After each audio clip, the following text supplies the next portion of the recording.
So we're going to get started in 1 second. And I thought we were doing our Feretta hearing first, but we are going to do Mr. Sanders first. I think he is joining us from a DOC facility, and we want to, they need that equipment for another case soon. So once I get everything connected here, we'll do it.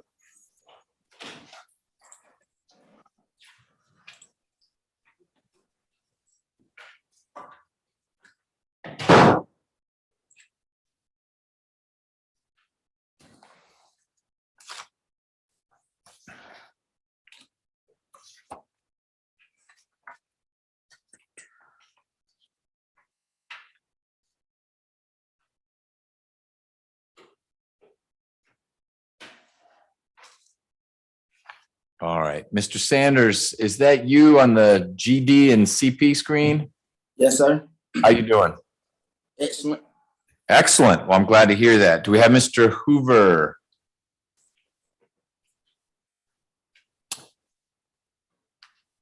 We will need to try to track Mr. Hoover down. That's your lawyer, Mr. Sanders, on your more serious case. You've got two cases.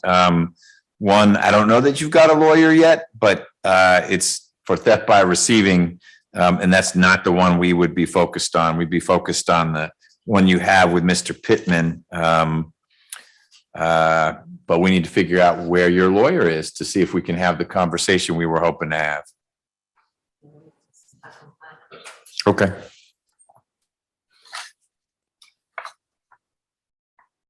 Well, why don't we do this while we're waiting? Mr. Sanders, you're back on mute, which is good. Stay on mute, and we'll do a couple other status conferences because those are shorter, and we can pivot to Mr. Sanders more readily. We will still do Mr. Porter's Feretta hearing, but that one can wait.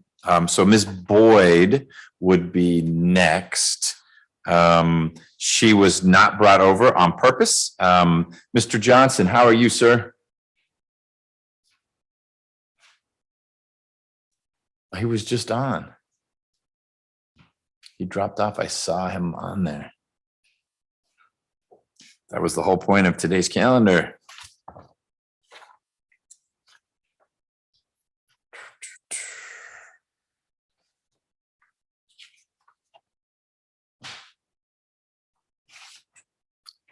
Well, every single case is his. So we'll get Mr. other than Mr. Hoover's co-defendant. So why don't we bring Mr. Porter out and we'll start talking, and then we'll see if we can get either of these defense attorneys on here.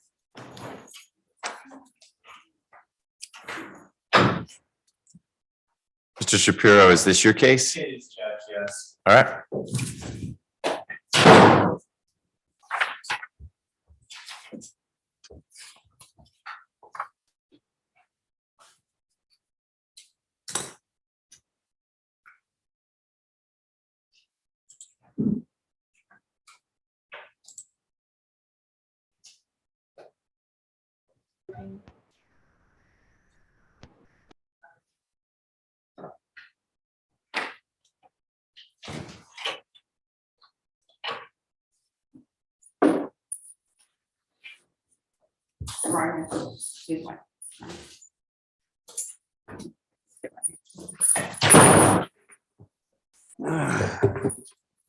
Good afternoon, Mr. Porter. How are you? Hey, I'm great. You?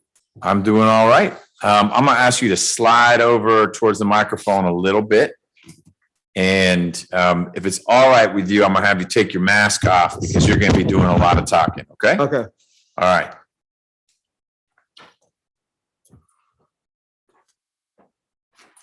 So, Mr. Porter, you are here so we can do a couple things. We're going to have what's called a Feretta hearing. You know what that is because Yes, sir. you asked for it last time.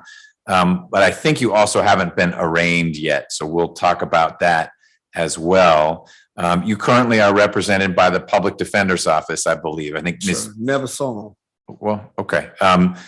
Ms. Feely, I think, is the lawyer who was assigned to your case. She's actually out at the jail meeting with other clients right now. And Ms. Wood, a colleague of hers, you can see on the screen, if you look at that screen, she's going to wave a little bit I will do this.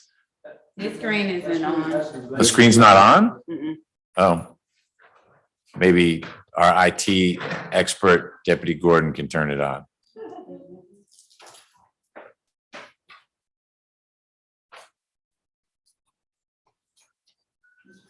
I don't know where we all have the same thing. It's on the side. If you're facing it, the right side, little button, is that not going on? Okay.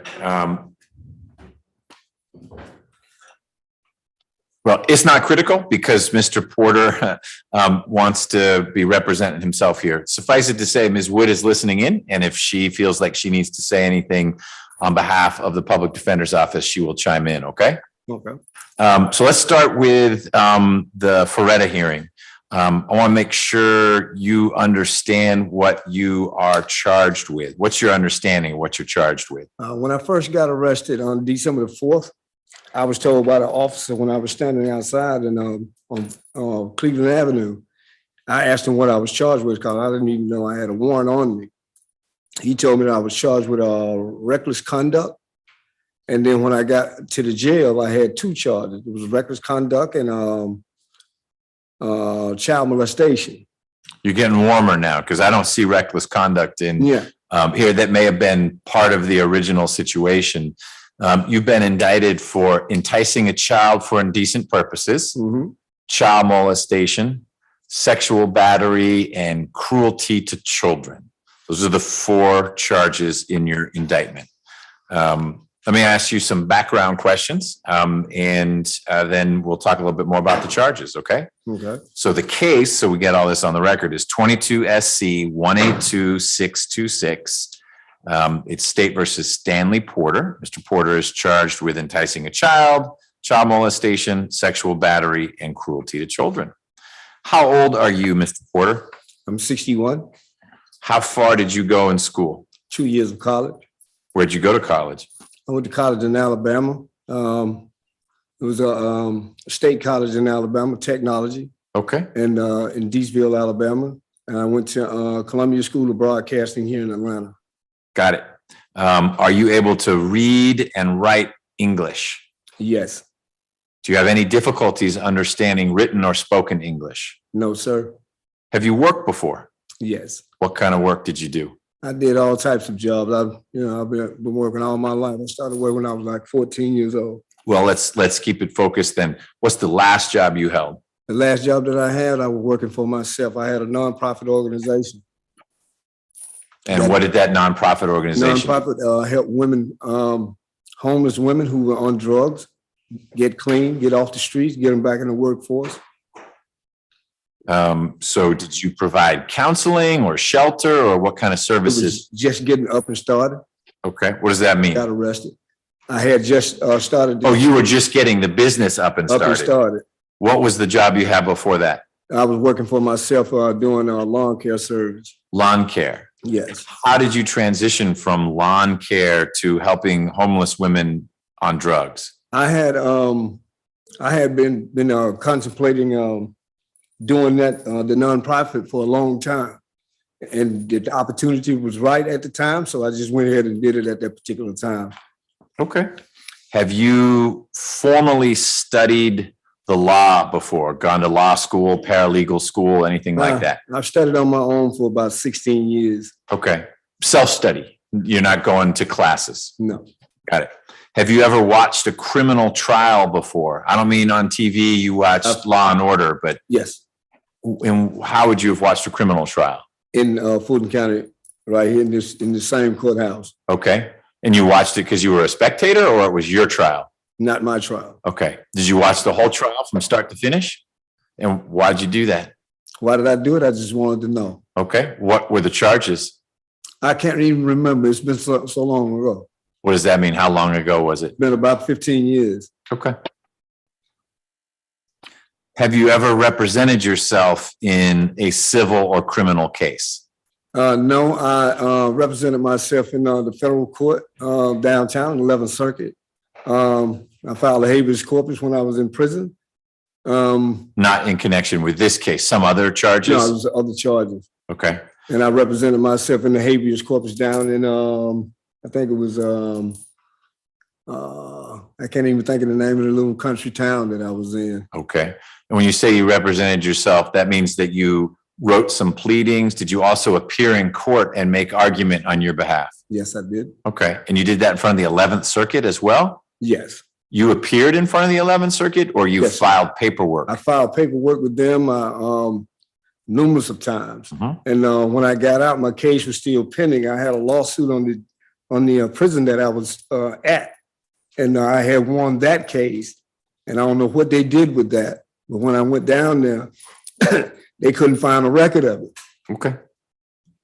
Have you ever been under the care of a psychiatrist or psychologist or other mental health professional? No, sir. Are you currently taking any medication? No, I'm not. Not for anything? Blood pressure? Nothing? Healthy guy? Health is a horse. Healthy as a horse. All right. Tell me why you think, Mr. Porter, you would do a better job than a trained lawyer in representing you in this case. I don't think nobody's going to do what I want to do for myself. I think I can help myself better. So it's not that the lawyers don't know what they're doing. It's that you are closest of all to the facts and circumstance of the case. Okay. Have you had a chance to read the indictment that has the charges? Yes, I have. Okay. Is it, you've got so the record is clear. You've got, it looks like 6, 7, 8 different envelopes full of papers. Somewhere in there is the indictment? Yes. Okay. And do you think you understand the charges that have been brought against you? Yes, fully.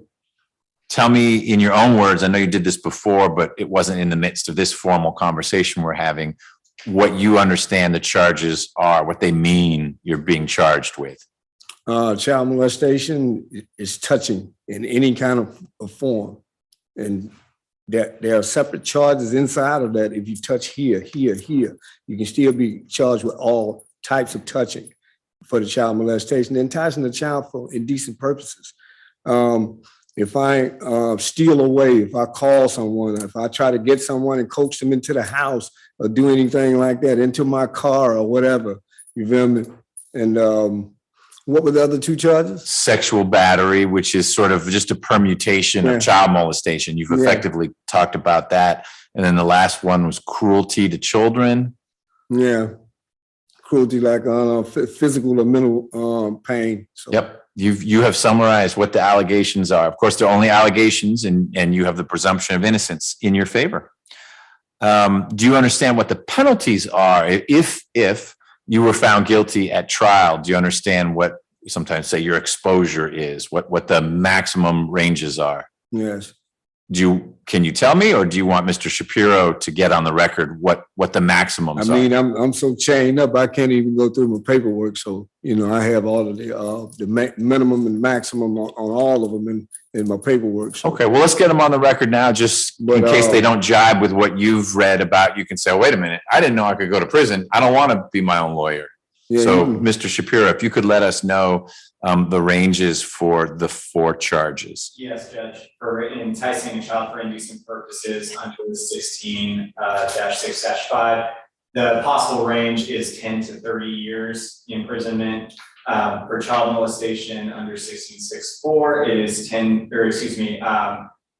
10 to 30 years or the possibility of life in this case. The reason for that being that under 16-6-4, there is a possible sentence on a second or subsequent conviction of child molestation for the state to seek life imprisonment if it provides written notice to the party. Mr. Porter, in the state's really only announcement for purpose of the Friday hearing today, Mr. Porter does have 2 prior convictions for child molestation.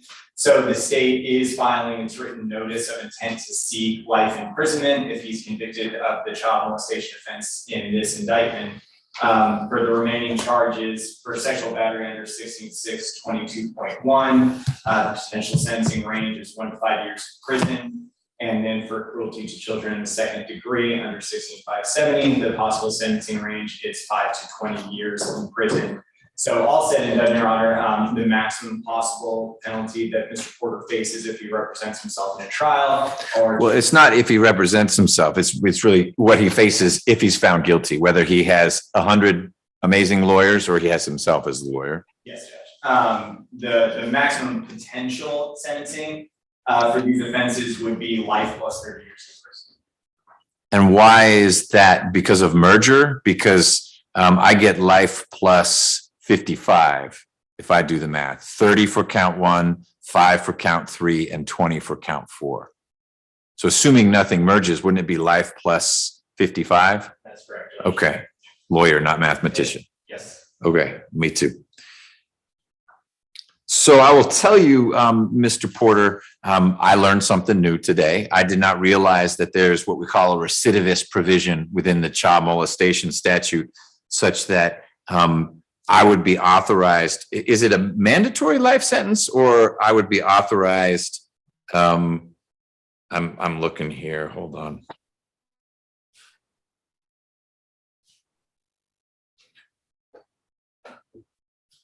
Not I mean to interrupt, Judge, but So what I'm seeing in 1664A, no, B1,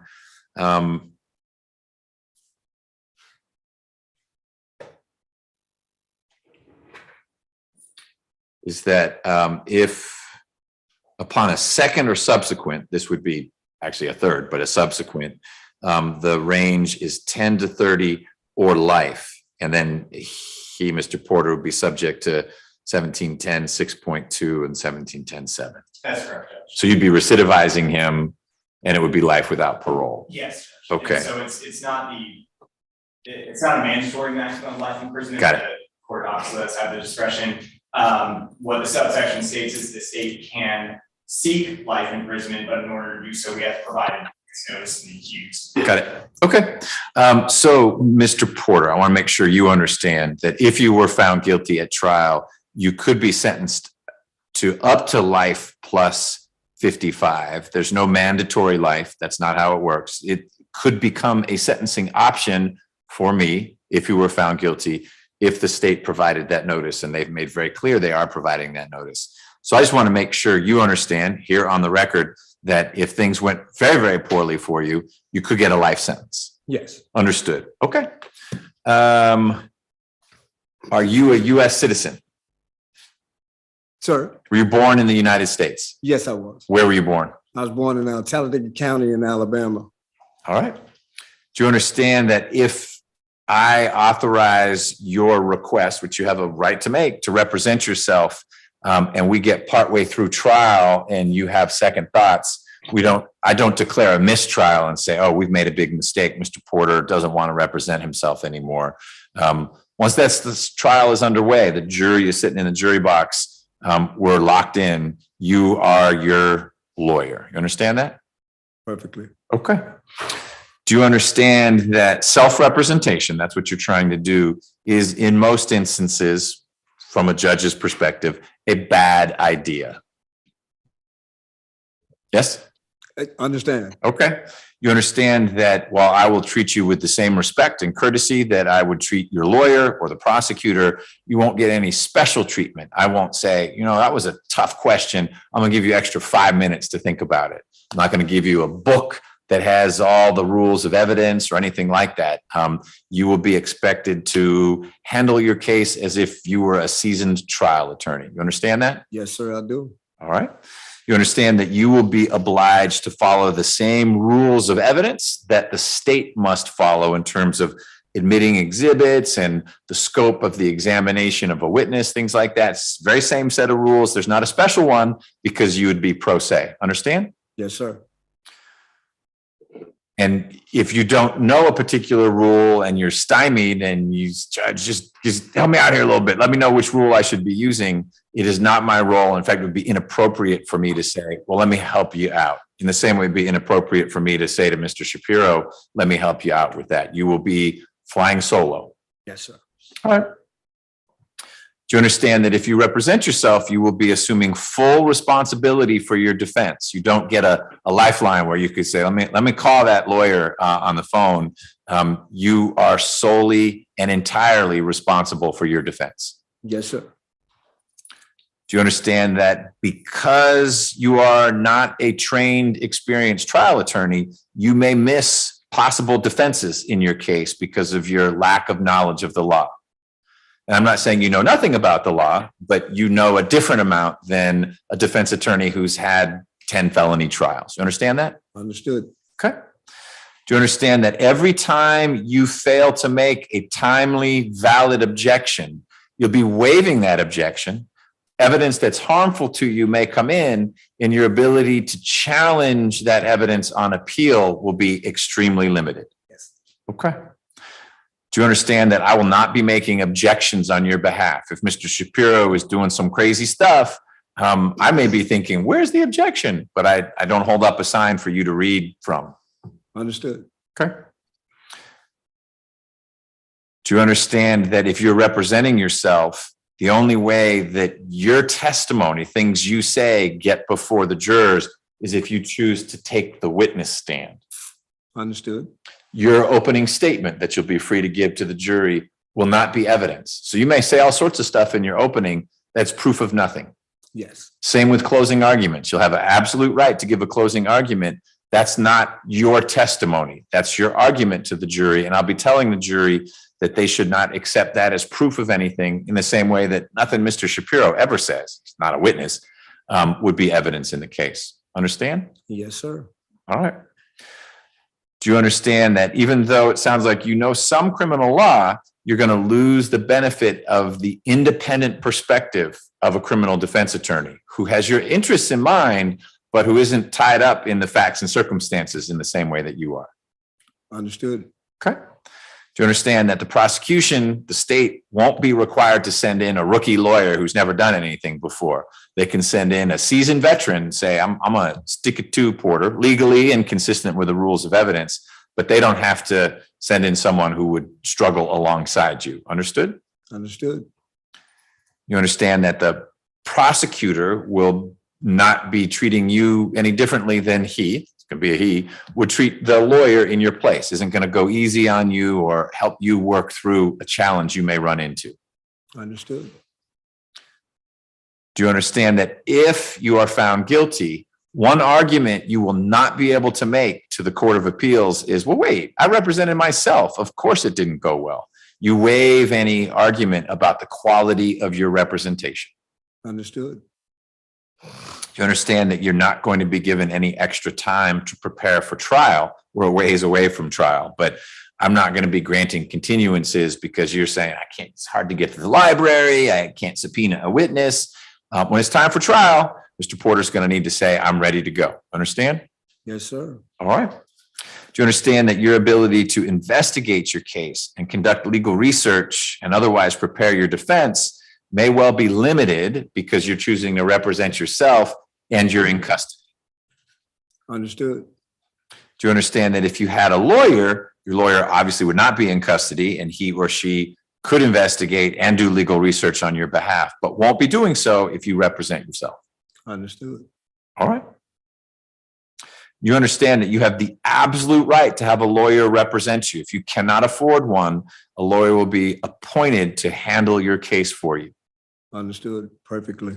All right. Do you understand that the lawyer would help select the jury in your case and would have experience in identifying potential jurors who might be more or less favorable to your situation? Understood. And this lawyer would be in a position to make an opening statement to the jury about your case. Understand. And that lawyer could subpoena witnesses for you and cross-examine the witnesses that the state calls. Understand. And that the lawyer could object to things that the prosecutor is doing that are inconsistent with the rules of evidence. Understood. And that this lawyer could make motions on your behalf, a motion to suppress, a motion for a mistrial, anything to keep out evidence that either shouldn't come in or maybe is unduly prejudicial. Understand. And that lawyer would then, in the end, argue your case to the jury in closing arguments. Understood. And she would share with me her thoughts about what law I should give to the jury. Understand. And ultimately, if you're found guilty, that lawyer would be able to argue for leniency on your behalf. Understood. All those things that a lawyer could do for you, she won't do for you if you represent yourself. You'll be doing them yourself. Understand it. All right, I get it. You understand. I trust you understand why I need to cover all these things. So you can't later on say, wait a minute, no one told me I couldn't bring a lawyer in for sentencing. It's sort of an all or nothing thing. And I find that you understand it. Has anyone threatened you, Mr. Porter, in any way to get you to waive your right to have an attorney? No, Has anyone promised you anything in exchange for you saying, I'm going to represent myself? no, sir. Are you waiving your right to have a lawyer represent you in your case? Yes, I am. Okay. Well, Mr. Porter, I find that you are aware of the charges against you, the consequences you face if you're found guilty. I trust that you now understand the advantages of having a lawyer represent you and the disadvantages of self-representation. And I find very clearly that you are making a knowing, intelligent in the sense you understand it. I don't think it's wise, but I think you get it. And voluntary waiver of your right to counsel and an assertion of your right to represent yourself. And I will grant you that opportunity. It is your right and you are wanting to exercise it. So going forward, you represent yourself. That means that from here on out, anything you file as a motion is a valid motion that I'll need to work through and Mr. Shapiro will need to work through. I don't remember if you already filed some things in the docket about things you want or need. As long as you had a lawyer, what you file is what we call a nullity, because only your lawyer could file things on your behalf. Understand. So you may want to refile if you filed before. And just know that that's how you'll need to pilot things going forward is don't send things to me. You send them to the clerk's office. Yes. They'll then be made part of the record. Mr. Shapiro will have a chance to respond. If we need you in court to work through them, we'll bring you into court and we'll work through them. Okay. One thing, Judge, at first appearance and on December the 6th, before Judge Robert Wolf, the magistrate judge, I orally motioned him, the court, to represent myself at that point, which I had a right to do, and he never addressed it. I orally noticed the court that I wanted a fast and speedy trial under the U.S. Constitution, the Sixth Amendment, the Georgia Constitution of 1983, and I also asked for fast and speedy trial under OCGA Section 17-7-170 A and B, and none of this got addressed. The court said that he don't think he could address it. So Okay. I was trying to ask him, and they cut me off. I was trying to ask him, did you swear an oath to uphold the Constitution? And he never addressed it. He did take that oath. And at first appearance, that's actually, you hadn't been indicted yet. And so there was nothing for a speedy trial, the statutory one, the 17-10-170, nothing for that to attach to. I understand. Otherwise, if there was a record made of that, in other words, if there was a transcript being made, then you at least have orally indicated that you're ready for trial and you want it to come soon. Yes. At first appearance is not the time for a Feretta hearing like this. It maybe could have happened a little sooner than today, but it really is a discussion that happens after you've been indicted. And so we're doing that now. As soon as I was aware that was your desire, then we set it down for this hearing. So I'm looking at what has happened since you were indicted. Do you see any of the motions that I filed? I do. So I'm just clicking on one. We're not going to work through them today, but there's a motion to suppress warrants and affidavits, illegal stop, detention, and arrest. That would be an example of something you filed while you were represented. And so if that's something you still want to pursue, you'll need to refile it. Doesn't mean you need to write it all over again if you still have it, but only things you filed after today, November 1, will be motions of record, because until today, you had counsel. I understand you told Judge Wolf you didn't want counsel, but he didn't work through that then. That wasn't the time or place to do that. So you've been represented since first appearance. I understand, but here's the thing, Your Honor.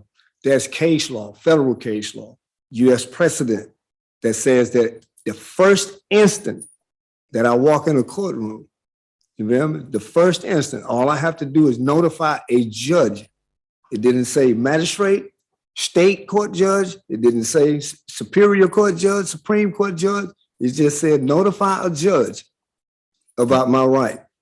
And that's all I have to do. So I did that. That's all that's required of me. Okay. Well, I don't want to complicate things.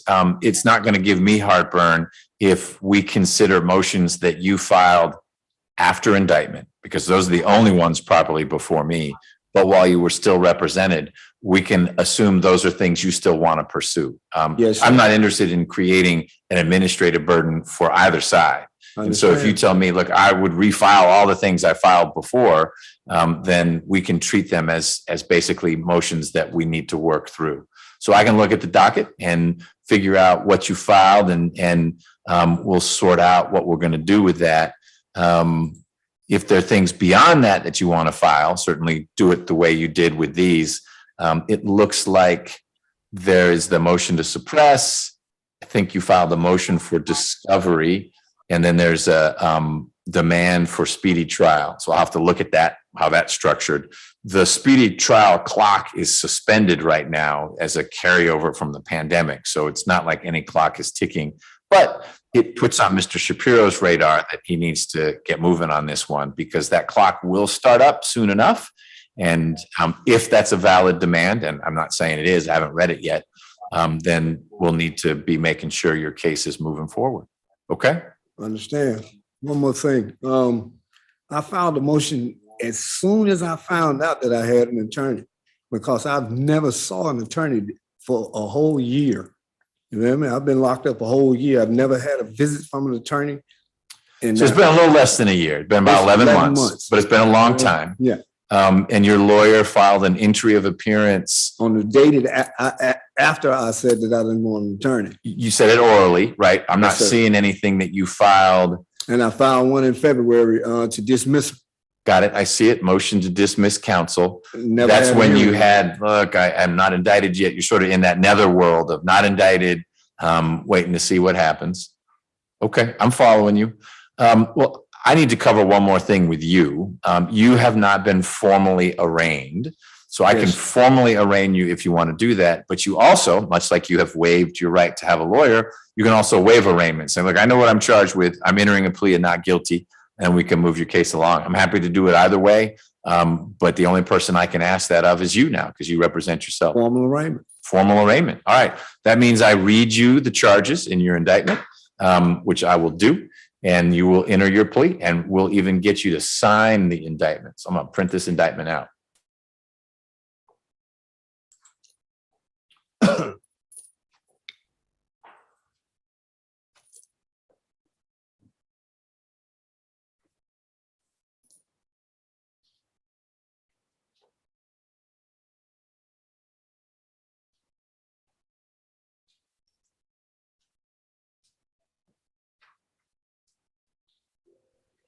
All right, while it's printing, let me arraign you.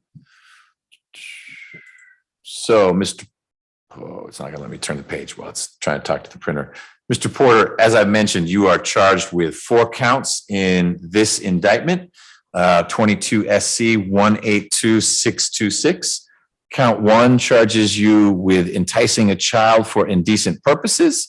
And the allegation is that you here in Fulton County on or about August 8th, 2021, did solicit, entice, and take, I'm going to mispronounce the first name, Soraya? Is that how you'd say it? Yes. Soraya Wright, that's with a W, like the Wright brothers, a child under the age of 16 years, to his house, meaning your house, for the purpose of molesting the child, which is an indecent act, and for the purposes of luring her, Ms. Wright, into your home. That's count 1.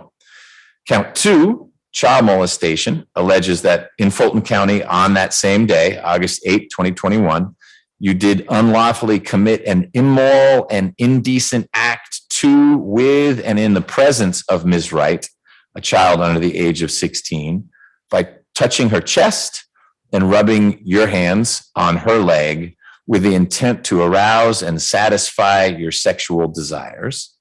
Count 3 charges you with sexual battery. The allegation is that here in Fulton County on that same day, you did intentionally make physical contact with the breasts, vagina, and buttocks of the body of Ms. Wright, a child under 16, without her consent. And finally, count 4 alleges cruelty to children in the 2nd degree.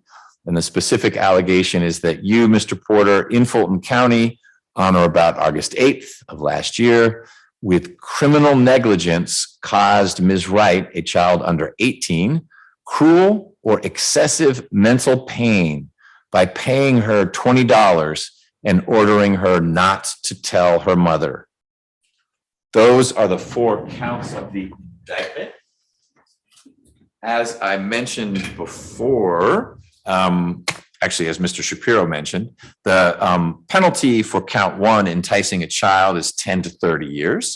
Count 2, child molestation, is 10 to 30, or if the state provides the notice they said they're going to provide, life. Count 3 is 1 to 5 years, and count 4 is 5 to 20 years. You are presumed innocent, and you have the right to counsel, but we got ahead of ourselves and have already worked out that you are going to be representing yourself. I find that you have knowingly and intelligently and voluntarily waived the right to have a lawyer represent you. So that leads to me asking you what your plea is. You can enter a plea of guilty, and we'll go straight to sentencing, or you can enter a plea of not guilty, which joins the issue between the state and Mr. Porter, in which case the state will provide discovery if you're opting into discovery, and we'll get a scheduling order out. They'll have a deadline for you to file any other motions, and we'll get this moving towards a trial calendar. So are you entering a plea of guilty or not guilty, Mr. Porter? Not guilty. All right. I am going to staple this indictment and then get Deputy Gordon to get it to you. They'll get you a pen briefly so you can sign it. Mr. Shapiro will sign it and we'll be all set. I need to write a couple things on here. Not. Pro se on November 2022. You need a pen, or you got all these pens? Are those gold ones real, or is that just, that's for show?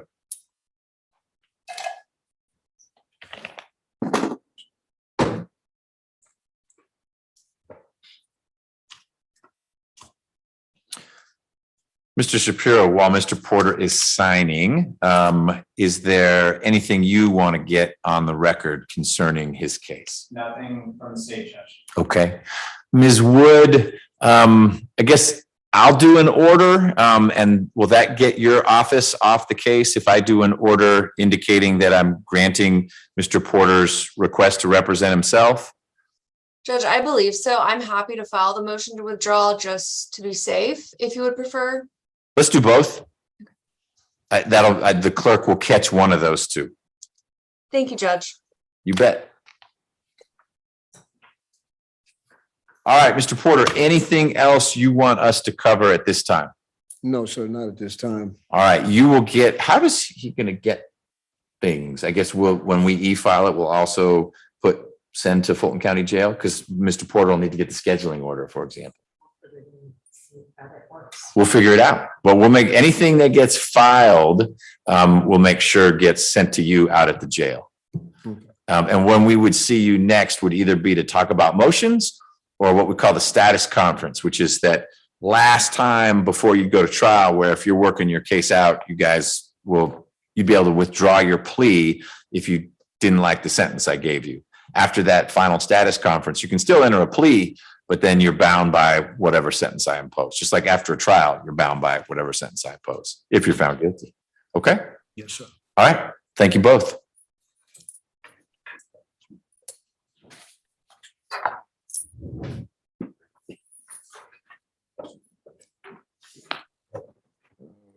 Okay. So we've got Mr. Johnson back. Hey, Mr. Johnson, how you doing? Doing all right, Your Honor. Good. I am going to remove that spotlight, and all of the remaining cases are yours. So I'll put you on the spotlight. We will work through that. Let me do one thing.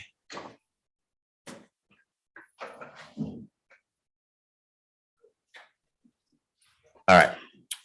What we're going to do first is we're going to go out of order one time and talk about your client is Mr. Pittman. Do you have the calendar in front of you? Yes, I do, Your Honor. All right. So position 4 is you, and then Mr. Sanders. Sorry about going out of order there, but we were trying to find your lawyer, Mr. Hoover. And what I learned is that Mr. Hoover is in trial. He started yesterday, and we just managed to fish this email out of the box. So Mr. Hoover is not available. That is Mr. Sanders' attorney. But I want Mr. Sanders to be listening in because we're going to talk about some next steps. Mr. Johnson, have you had a chance to familiarize yourself with Mr. Pittman's case file? I have been able to familiarize myself with what I have, Your Honor. As you know, Mr. Pittman was before you, I believe, last week on a motion for bond that was denied by the court. I have reviewed the file that I received from the public defender's office. However, Your Honor, I do realize that there are some substantial things that are missing in this file. Most importantly, some police reports as it relates to the incident in question.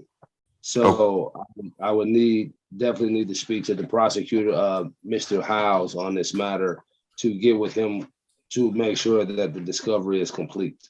But once that happens, based on what I have right now, Your Honor, and based on the facts of the case, I do not believe it is something that would postpone this matter very long. So I believe that this matter would be able to move on to where that whatever need to go after this status conference in preparation for a potential trial or plea. Excellent. Okay. Mr. Hiles, do you have Mr. Johnson's contact information? I do. Great. I think every time one of us reaches out, the other one's been in court. Okay. Yeah, we've been playing phone tag on a couple of cases, Your Honor. Okay. Well, keep up the tag. Eventually, you guys will connect. My request to you, Mr. Hiles, is whatever you learn from Mr. Johnson that he needs, also get it to Mr. Hoover, so that it would. Mr. Hoover's had the case handed off to him as well, so it's possible that something similar didn't get to Mr. Hoover, and it'll spare us we finally tracked down Mr. Hoover and he says, oh, I didn't have those police reports either. I'll send everything. We need to, Mr. Johnson, just because it's so voluminous, it's best, I think we set up a meeting in person and just compare what you have to my file.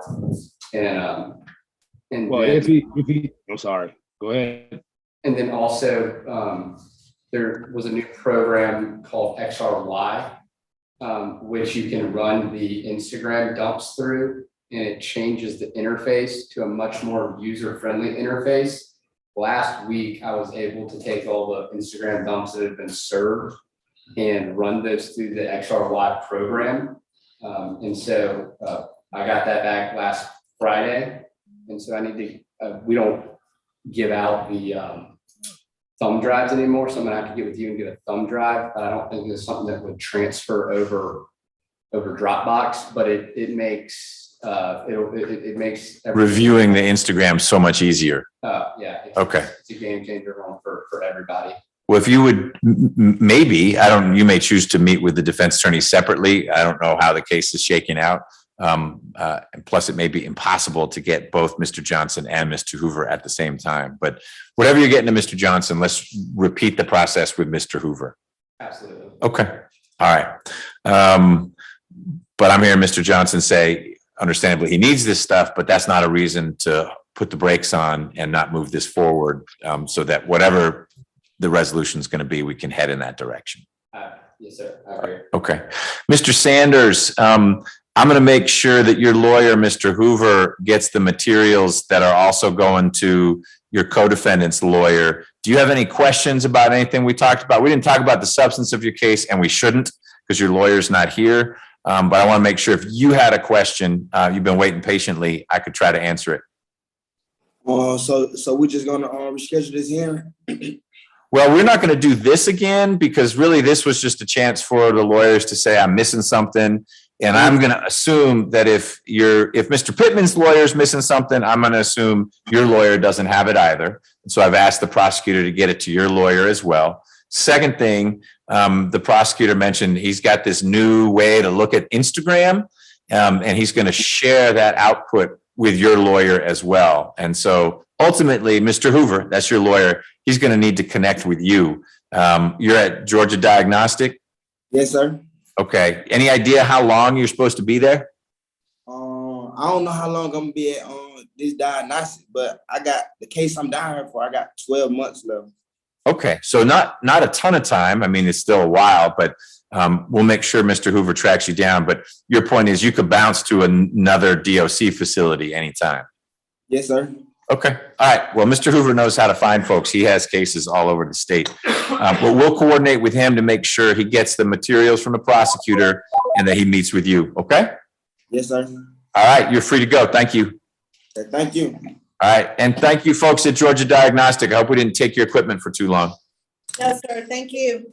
All right.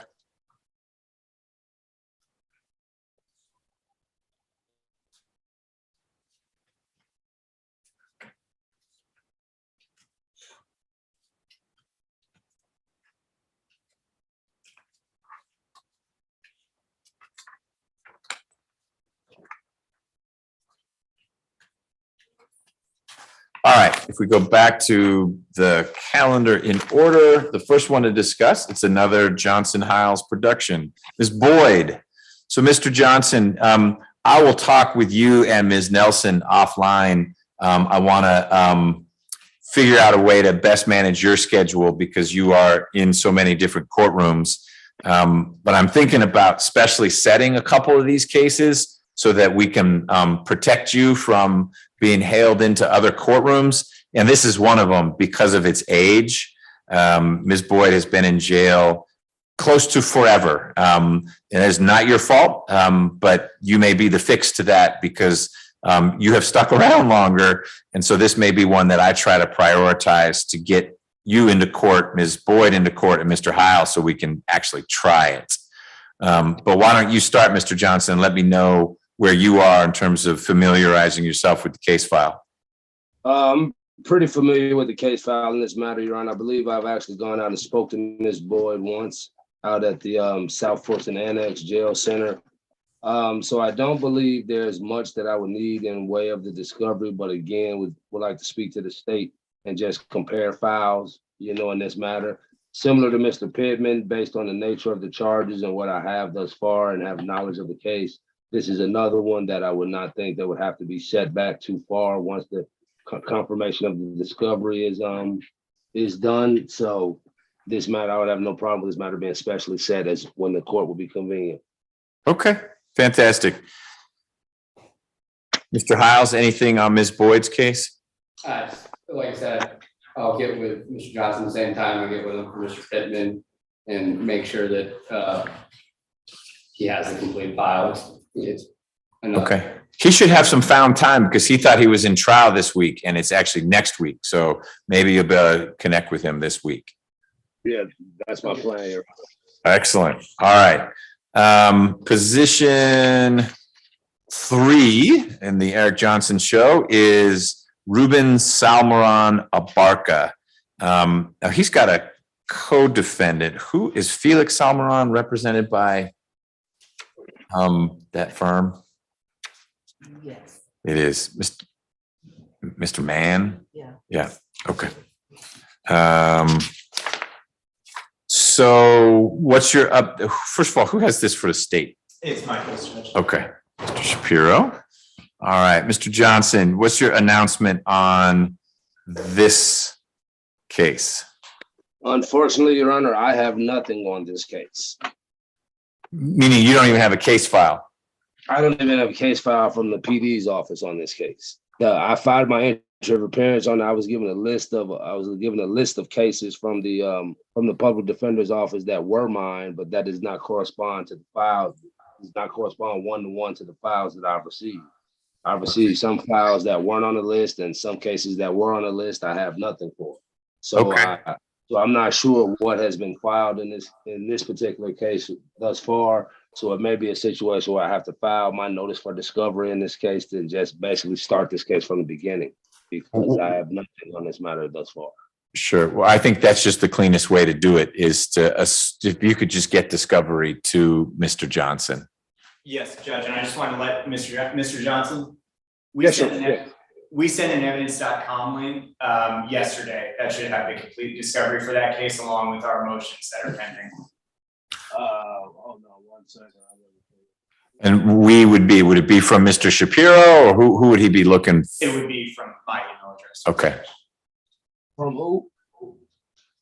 Shapiro is the last name. Oh, I see it. I have one right here. I have an email from Mr. Shapiro right here. I see it. So that should be it right there, Your Honor. So upon review of that, I'll be able to make a better announcement on this case. What I think we'll do, Mr. Johnson, just to give you breathing room, is put this case on another status conference so that you're reviewing it, not to say, yeah, okay, you can put on a trial calendar, but to have reviewed it and said, you know what, I'm gonna have a motion to suppress in this case or whatnot, because you're starting from scratch. So we'll bump it down the road a bit for another status conference. Thank you, Your Honor.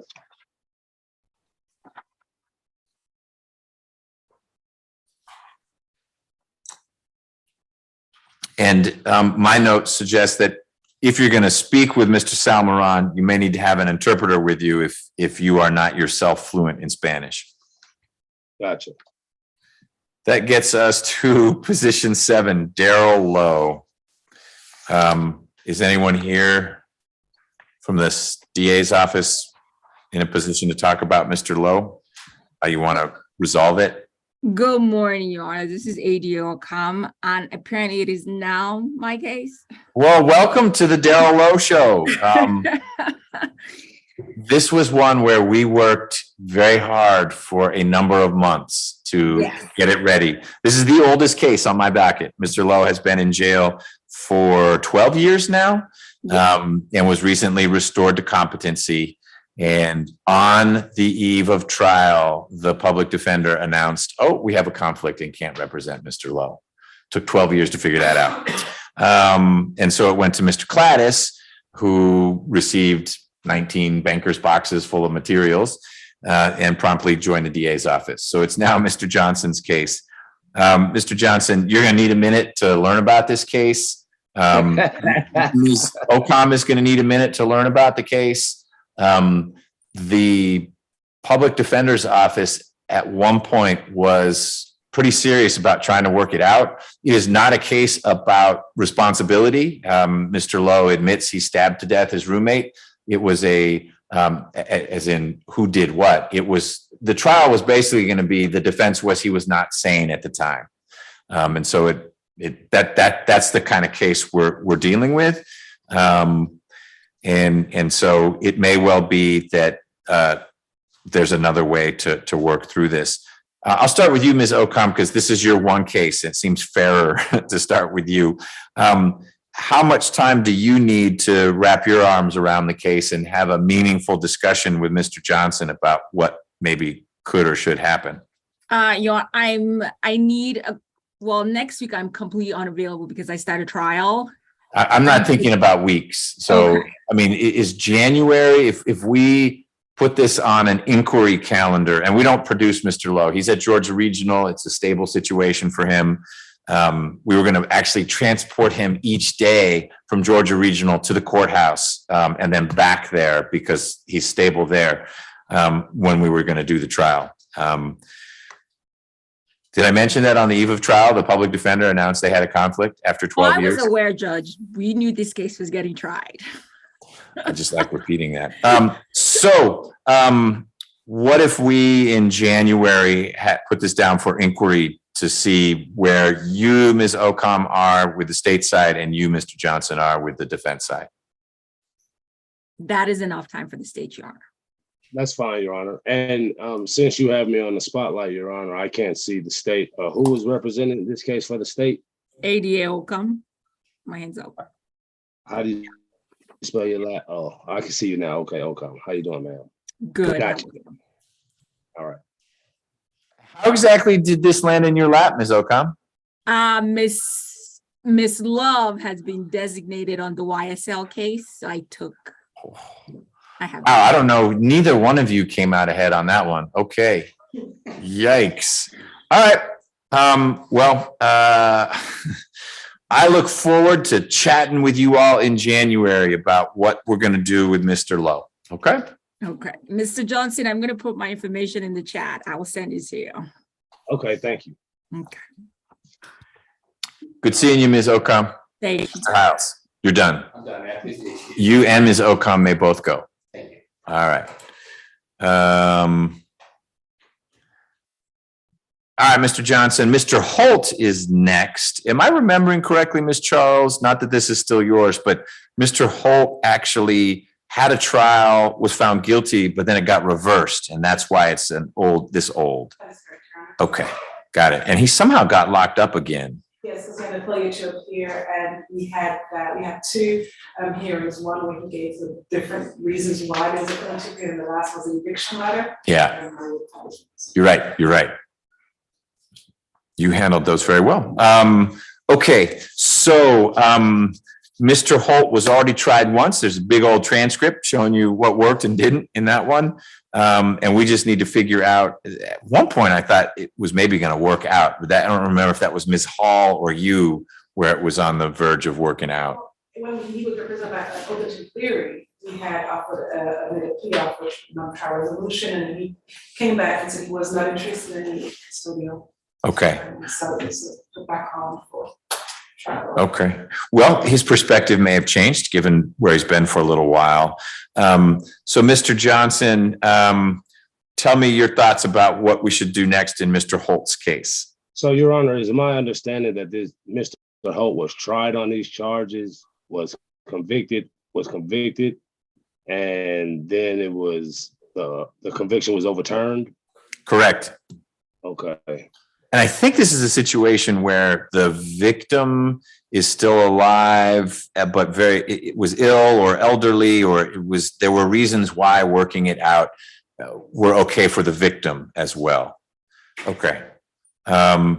So why don't we do this? I'm trying to juggle your many cases here, Mr. Johnson. This is one where I think if you spent a little time talking with Mr. Holt. Is this still your case, Ms. Charles, or you just being helpful? It's Mr. Hands. Okay.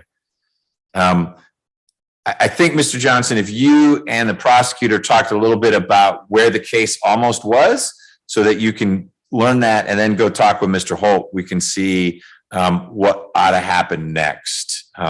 This is Mr. Hands' case? Yes, sir. Okay. Well, Your Honor, if you put this matter, if you put this down at the same time as Mr. Lowe, I think that would be more than enough time to get this matter resolved. Yeah, I think we'll do that. We'll put it on inquiry in January. All right, so Mr. Hand, expect an inquiry from Mr. Johnson. All right. And the reversal was because of like an improper bolstering. I mean, it was really, this is why we're reversing, but what was it, a reversal, or was it a Judge Downs granted the motion for a new trial? Reversal. Okay. All right. Well, lesson learned. Number 9, Ms. Smith. Ms. Smith, are you here? Hey, Ms. Smith. So why don't you come, you can sit, well, is that monitor still not working? It's not. Okay. Oh, here comes someone to fix the monitor. If you don't mind coming to the podium, Ms. Smith.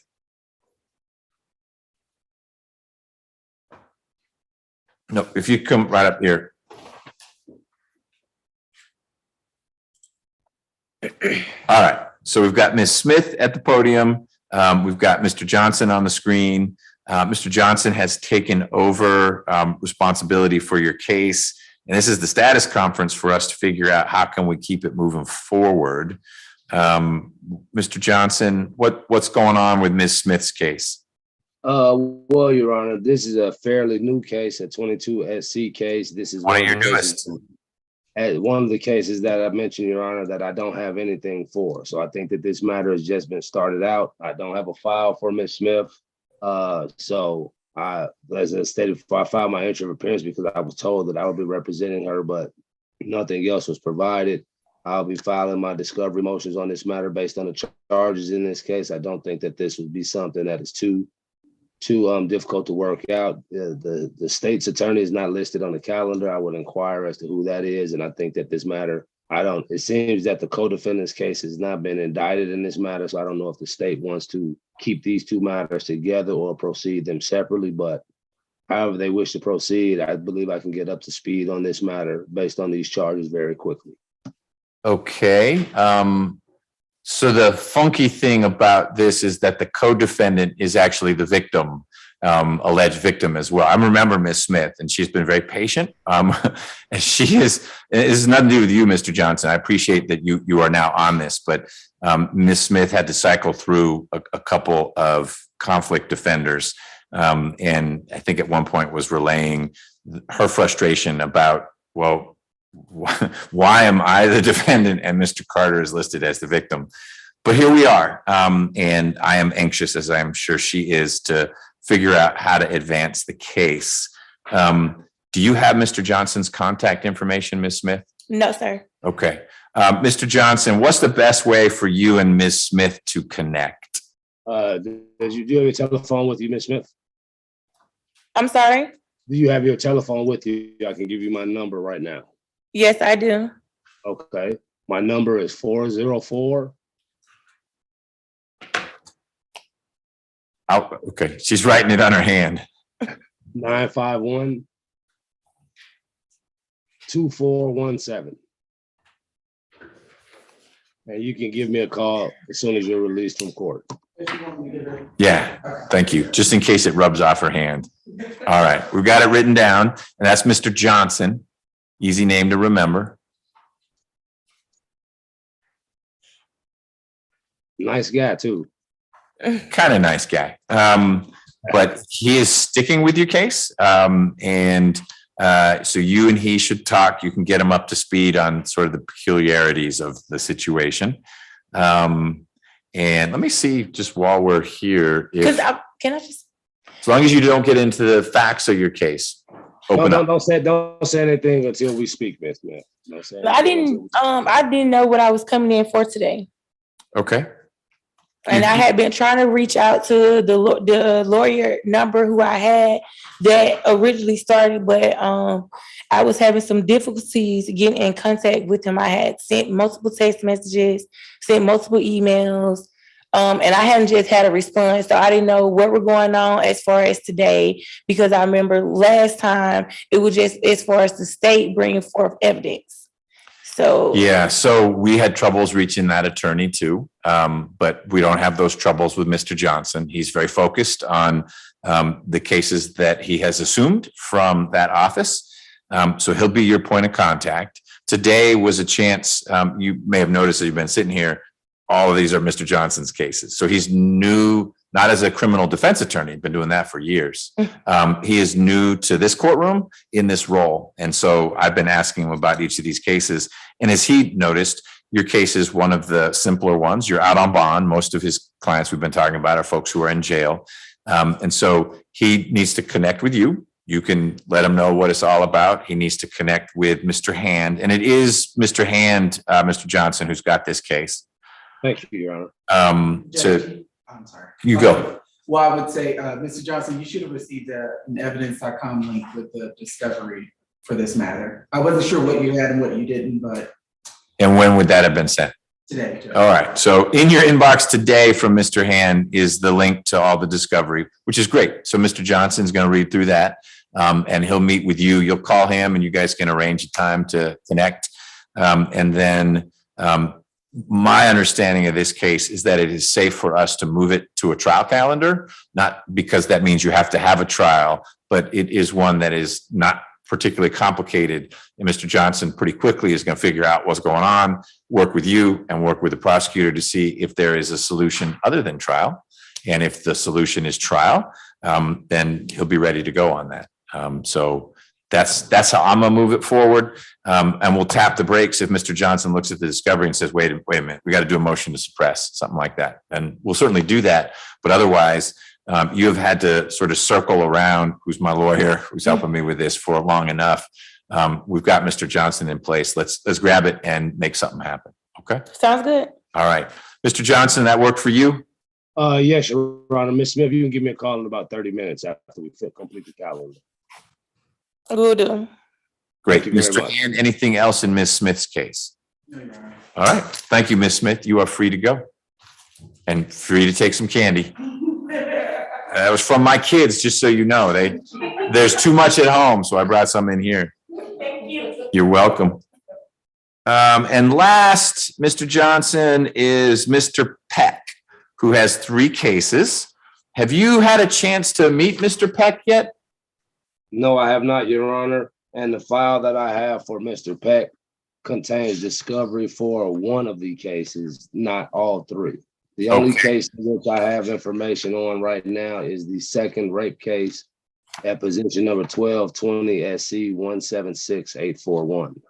Okay. Is this a Whitenauer special or a Shapiro? Charles special, Your Honor. Ms. Charles, all right. If the state were going forward with a trial on Mr. Peck, which of the 3 cases would it do first? Okay, looking at position 11, the HMSC 159101. Okay. Well, that's 100% your choice. It's just too bad it doesn't align with the discovery that Mr. Johnson has. So, okay. So, Ms. Charles, so you're going to deal with almost every prosecutor in my division off of today's calendar. She will get you a link, Mr. Johnson, for the rest of the discovery, meaning the other 2 cases. One of them, the family violence battery, that it's going to follow him around. That's not what we would try. But Ms. Charles is saying position 11 is what she'd want to try first. What I'd ask you to, Mr. Whitenauer? So, I mean, I am assigned to that 21 SC case, judge of this DB, but it's my thinking that one of the rape cases going first, depending on the outcome of that trial, may resolve the battery family violence case. I just want. Is my thought as well. In fact, depending on how the rape case went and the sentence that was handed down, that might resolve everything. But one at a time. And Mr. Johnson, the reason why I asked if you had met with Mr. Peck is that I've met him several times. And sometimes he has said, I'm representing myself. And other times he said, no, I love my lawyer. It's never been you. So he hasn't spun the spinner to say love or hate yet. It makes sense, obviously, for you to have a basic familiarity with the charges before you go talk to him. But I'm going to need to hear from you whether it looks like the 2 of you are connecting, because it maybe I have to bring him over for a Ferretta hearing. We sort of tried to do that once, and the way it culminated was with him announcing, no, I don't want to represent myself. I just want the right lawyer. So we'll see how that plays out. Well, I mean, how would you want to handle that, Your Honor? I intend to go see Mr. Peck sometime this week, given that my other trial fell through. Great. So if you wanted to have an inquiry as to this not next week, but the week after, that would be fine. I have no problem with that. So what I'd ask you to do, and I think Ms. Nelson and we may get you on the phone or just shoot you an email about what a couple cases of yours I want to specially set late this year or early next year, one of them being Ms. Boyd. Maybe in that exchange, you could let us know how your first encounter with Mr. Peck went. In other words, it seems like we're clicking, or he threw all the paperwork at me, whatever the deal is. I don't mean to suggest you need to, it's not going to be like that. He has clicked with some lawyers and very much not clicked with others. Well, I've had a few of those, Your Honor. I understand. I know you have. Great. So you'll get from Ms. Charles the discovery in the 18 SC case. And Mr. Whitenauer, if you could resend the 21 SC, but focus should be the 18 SC case, because it sounds like that's what the state would want to start with. And then we'll bug you, if we haven't heard from you, about how the meeting with Mr. Peck went. And so just to be clear, Your Honor, Mr. Whitenauer is on the 21 SC 179574 case. Ms. Charles is on the 18 SC 159101 case, position 11. And Ms. Charles is also on position 12. That is correct.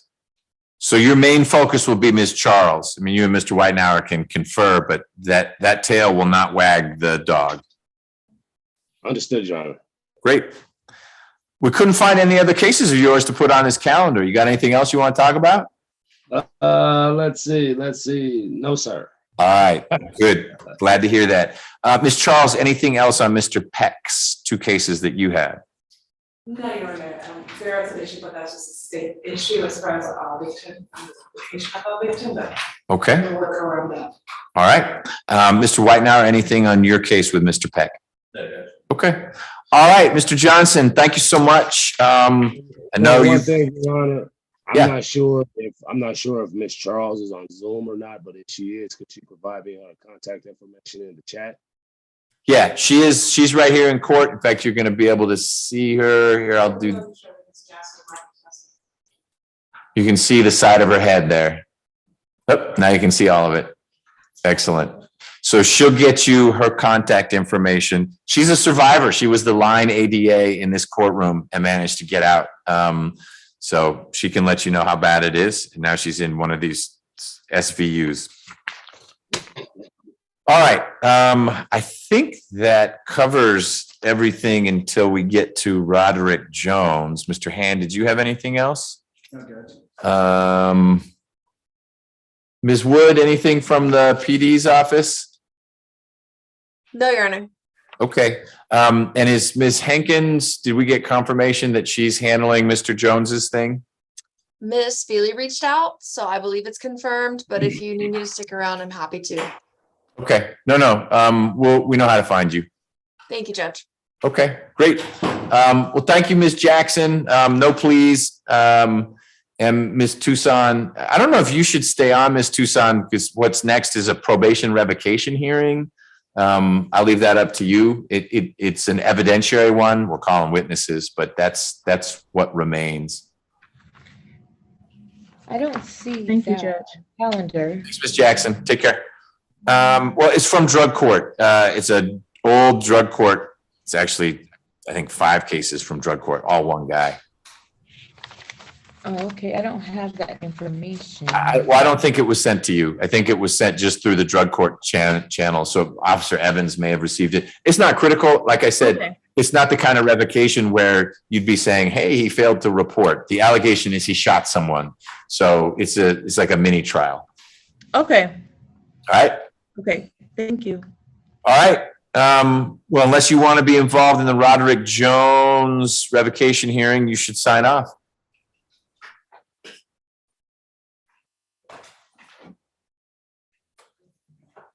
And that's not till 2:30. So, yes, ma'am.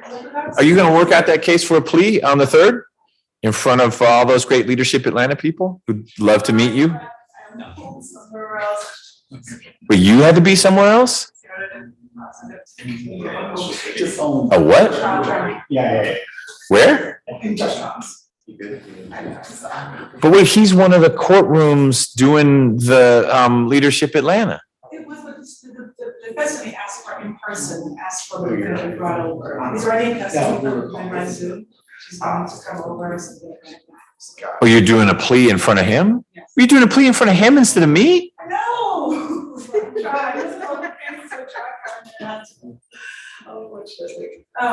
With Mr. Peck is the one I know, the HNSC.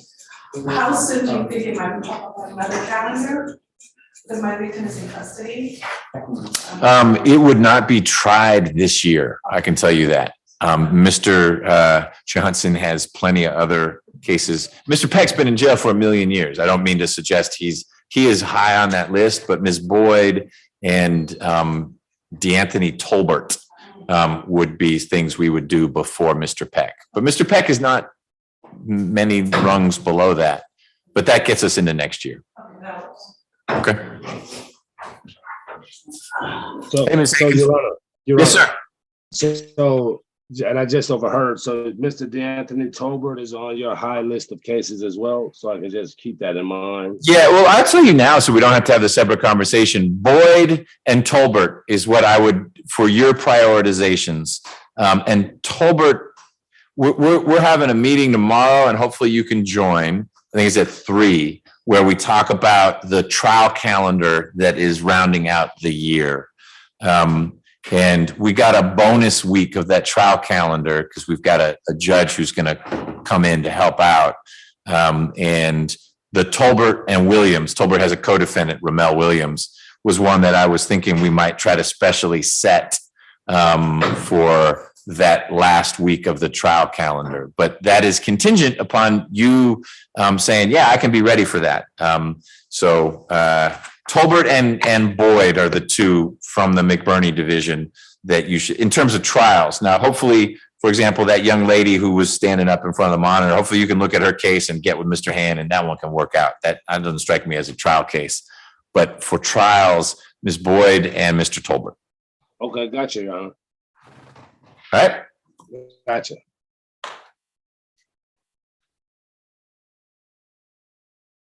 All right, so I will be back in a few minutes. I think Ms. Collier is handling, you're gonna watch? Yes, sir.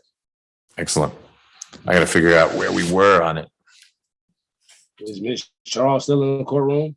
Ms. Charles stepped out. She's gone, but I think she was gonna send you her contact information. Okay, I thought she was gonna send it in the chat. Okay, well, I'll get it from her.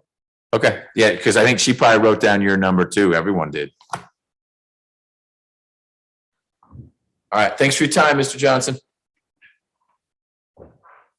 I'll be in touch, Mr. Hand. Okay, I'll send you Kay's information to if you need it. Gotcha.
Or, I think it's connected to the drug court.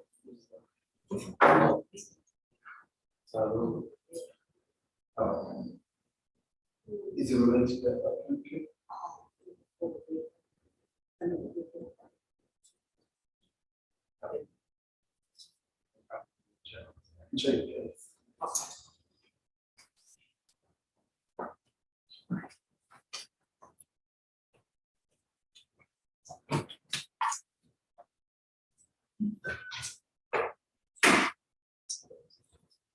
Mr. Jones is up. He is. You need to speak for the business.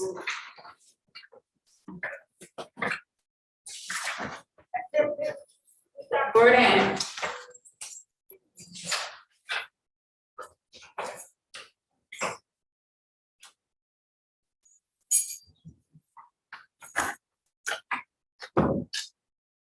Gordon, I'm doing that. I'm going in the back, let the attorney talk. I'm going in the back, let the attorney talk.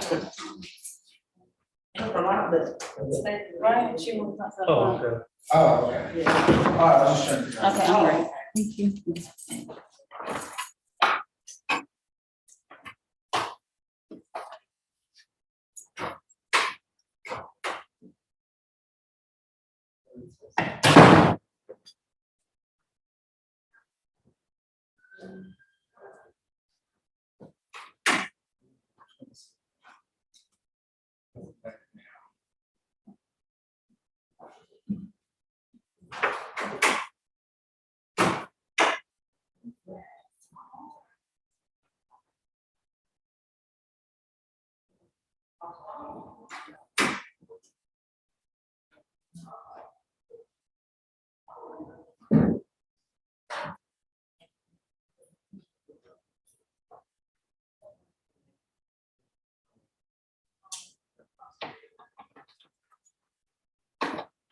Glad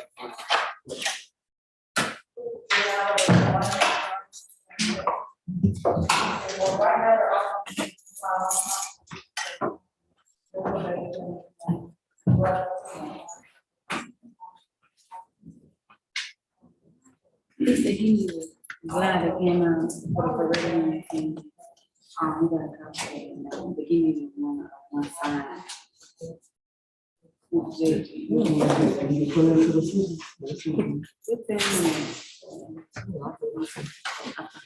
Yeah, follow them. Yeah.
That was the CP number. So it's so.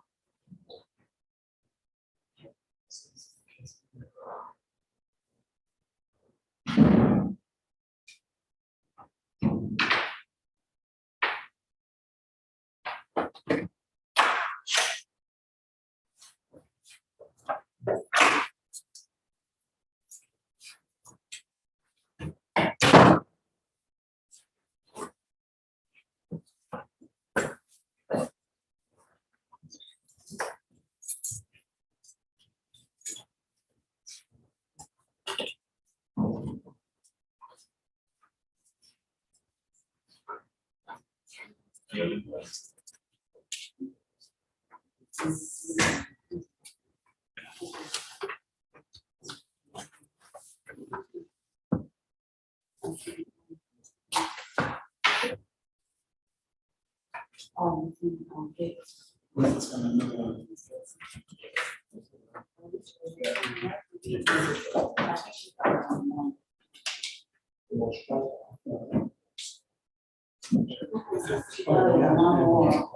not on.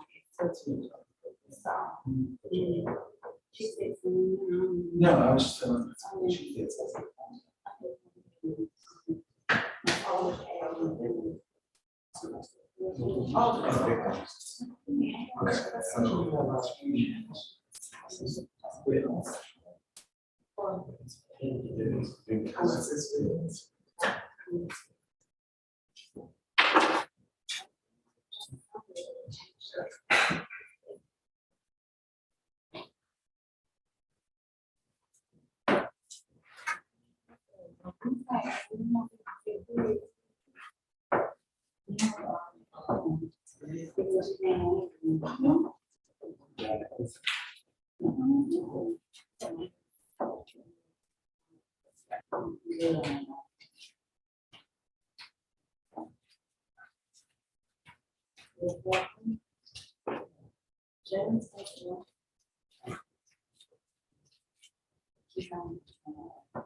Welcome aboard, United States.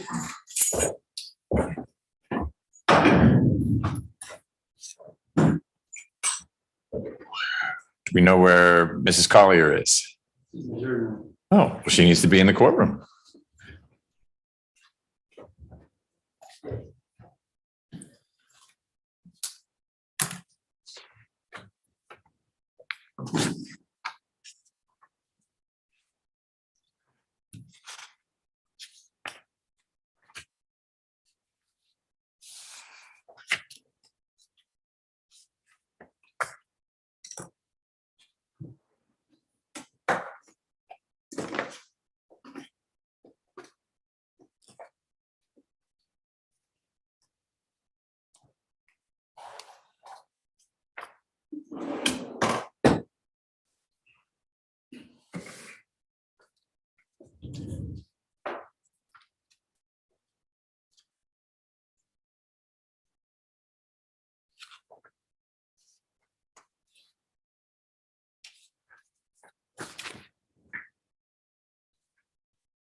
Ms. Hankins, do we need to talk about anything before Mr. Jones comes out? Might as well kill two birds with one stone and get him out here too while we're waiting. Not that I know of, Judge, he's, wait for Mrs. Collier to get settled.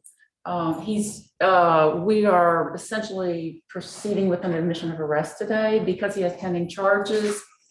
Oh, well, let's bring him out and then we'll talk about where we were and where we're heading. Good afternoon, Judge. Good afternoon. How are you? I kind of wanted just to give, that was off the record. I kind of just wanted to give Collier an update because I know she's brought witnesses and so forth. She has. So we'll get everyone up to speed. Uh-oh. Did Miss Smith? Poor Miss Smith. She took candy and left a license.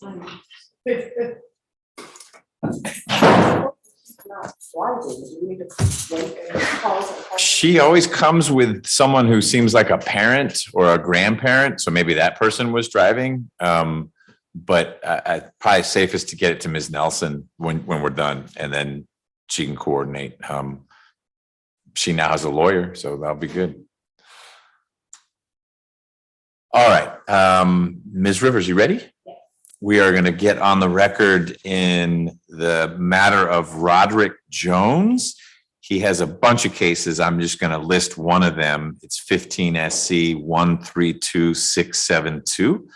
Mr. Jones was in drug court, was terminated from drug court, and then while still on probation for the collection of 1, 2, 3, 4, 5 burglary cases, picked up new charges. That case has been indicted.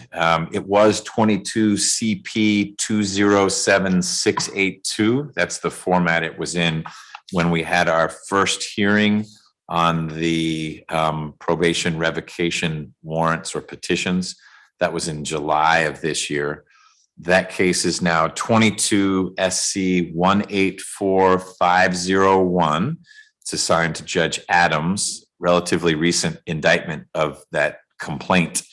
In July, we had several hours of testimony. I heard from Sergeant Campbell. He was Detective Campbell at the time. He was with the aggravated assault unit, and he testified about what he learned in his investigation. He was the lead detective on this case. How an Alexis Riggins, Riggins, was interviewed, that she had identified Mr. Jones as the person who shot Mr. Cook, who is our alleged victim in this case. And Ms. Riggins knows.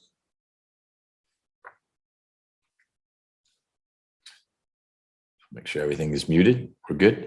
Knows Mr. Jones pretty well because her sister is, he is the father of her sister's kid. So this is someone who's been around Mr. Jones a bunch. And in fact, The shooting occurred right outside Ms. Riggins's apartment, and there's surveillance footage that shows Mr. Jones's girlfriend, the mother of his kid, and the kid coming out of Ms. Riggins's apartment. They're loading a kid into a white vehicle that Mr. Jones was driving. We also heard from an investigator, Edwards Thames. I don't remember how she pronounced the second half of the hyphenated part, Thames. And she's someone who knew nothing about the case, but was asked by Detective Campbell to show a photo lineup to Mr. Cook, the victim. She went to Grady and met with Mr. Cook. She did not know, the detective, had no idea which picture had the suspect in it. Mr. Cook picked out photo number 6, which of course is Mr. Jones, saying that's the guy who shot me. All the usual things happened. She read the admonition. He understood. He signed and dated photo number 6. The detective, Edwards Thames, did not confirm. She couldn't confirm. She didn't know who the suspect was out of the collection of 6 photos. These witnesses were cross-examined, and then we ran out of time. So we heard from the lead detective, the detective who presented the lineup to Mr. Cook, and then we had to break. And that brings us to today, November 1, 2022. And Mrs. Collier, the prosecutor who handled things back in July, has at least one, if not more, witnesses here today. Before we get into that, though, I think Ms. Hankins, you had an announcement, a procedural announcement you wanted to make that may change how the rest of the day goes. Yes, Judge. Mr. Jones and I had a long conversation last week. He does want to admit the new arrests.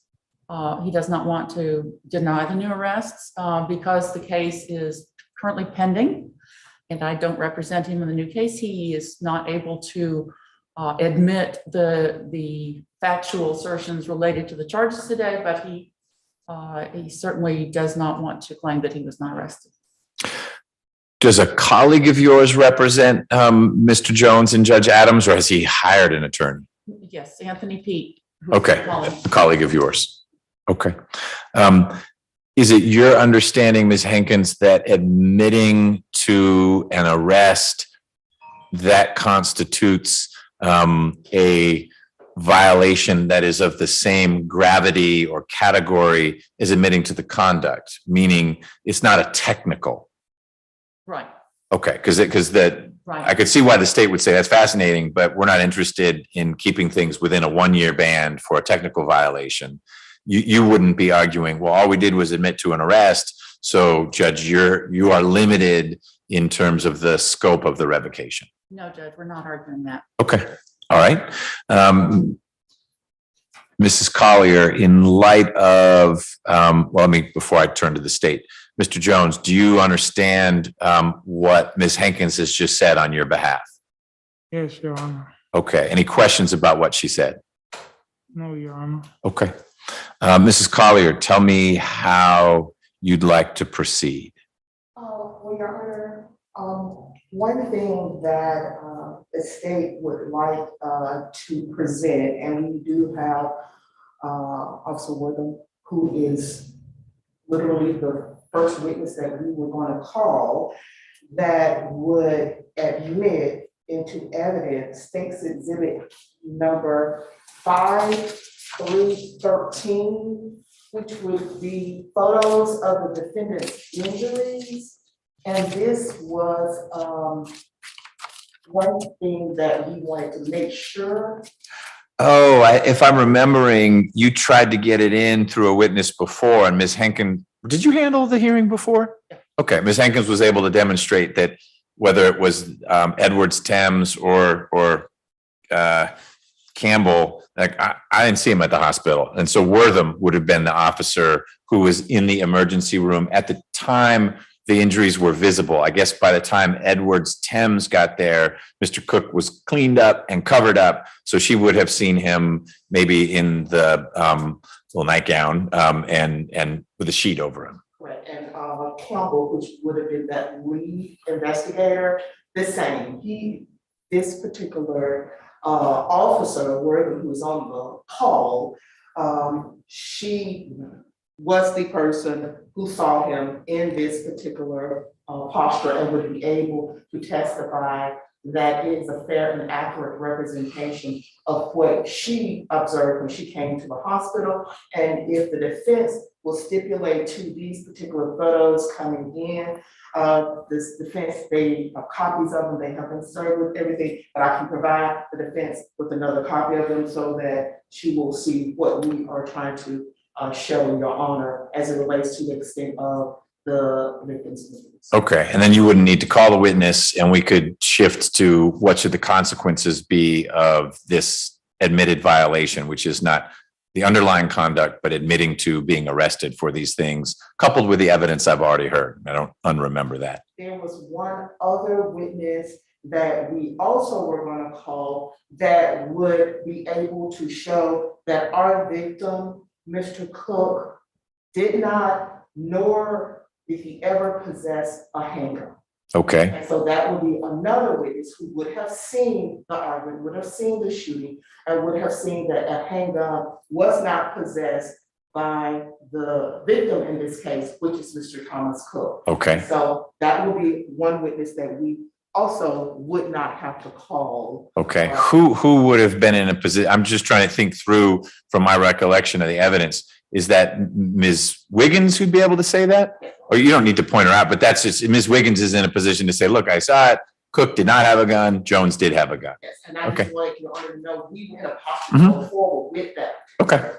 Testimony. Okay, Your Honor, we also have the jail call, which says I shot him.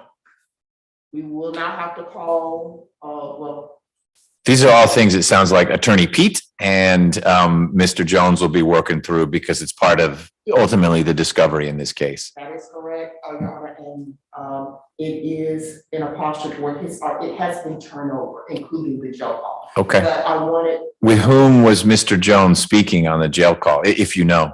he was speaking to his current girlfriend, and her name, Is that different from Ms. Wiggins's sister? yes, Okay. Got a lot of women in your life, Mr. Jones. and I do have her name. I don't need the name. I just was wondering, I keep saying Wiggins, it's Riggins. So, but the phone call is not between Mr. Jones and Ms. Riggins's sister. It's a different female. To Cheryl White, that is correct. Okay. And we have a officer detective in the jury box as well. Was he going to testify? Your Honor, he was going to testify as it relates to the conversation or the interview that he had with the Ms. Wiggins. Ms. Riggins. Okay. So that if there were, I got it because it was Detective Campbell actually listened to the interview that is it. I can't see it. Commerce. So Detective Commerce interviewed Ms. Riggins. That was recorded. And then Detective Campbell listened to that as part of his investigation. Based on what he heard, he said, great, I'm going to do a photo lineup. That got to Edward Thames and the rest is history. correct, on his body cam now. Okay, great. And Your Honor, that would be it. So Ms. Hankins, any objection to having, I think it was 5 through 13, the photos that we saw last time, but were excluded. Why don't you take a look at those?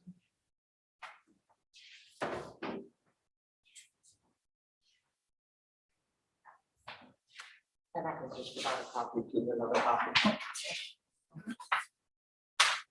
Okay. Your Honor, I believe that there is a stipulation that a sex exhibit 5 through 13 will be admitted. Okay. Great. So 5 through 13 are added. We had already states exhibits 1 through 4 were still photos that were developed from the surveillance video.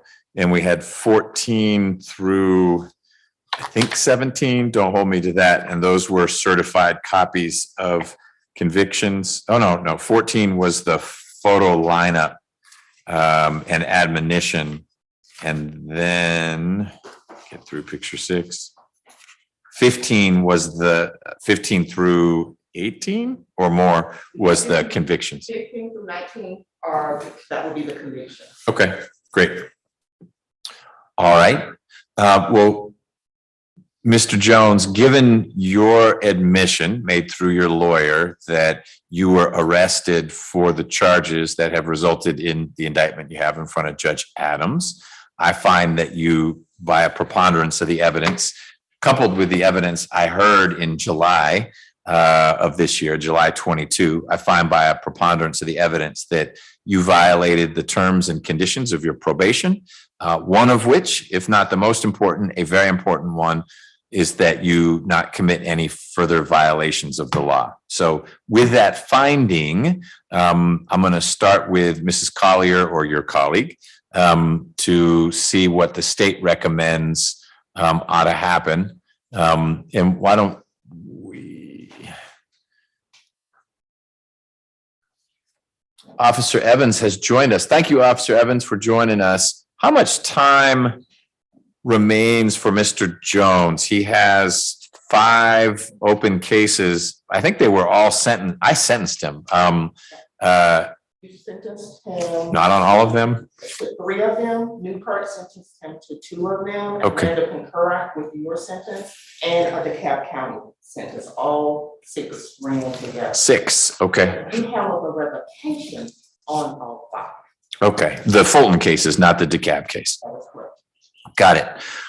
So Officer Evans, back to you again. How much time do you see in your radar remaining on probation for the Fulton County cases for Mr. Jones? For the 15 SC 132672, he has 4 years, 2 months, and 29 days remaining. On the 16 SC 143882, he has 4 years, 2 months, and 12 days remaining.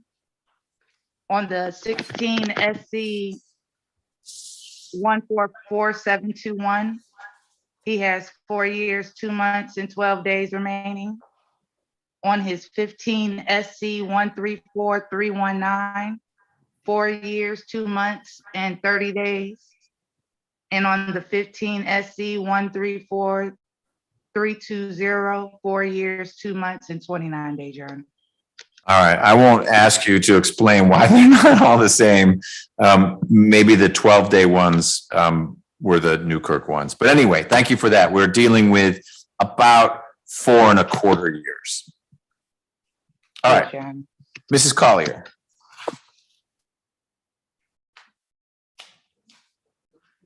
Your Honor, I'm going to allow my colleague, Ms. Clark, to sum up everything. Sure. Your Honor. Can you say her last name again? Clark, C-L-A-R-K.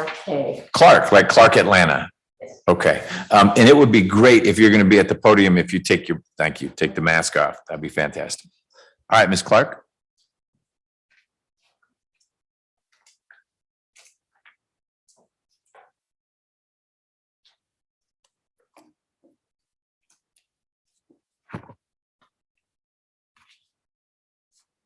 One second, Your Honor.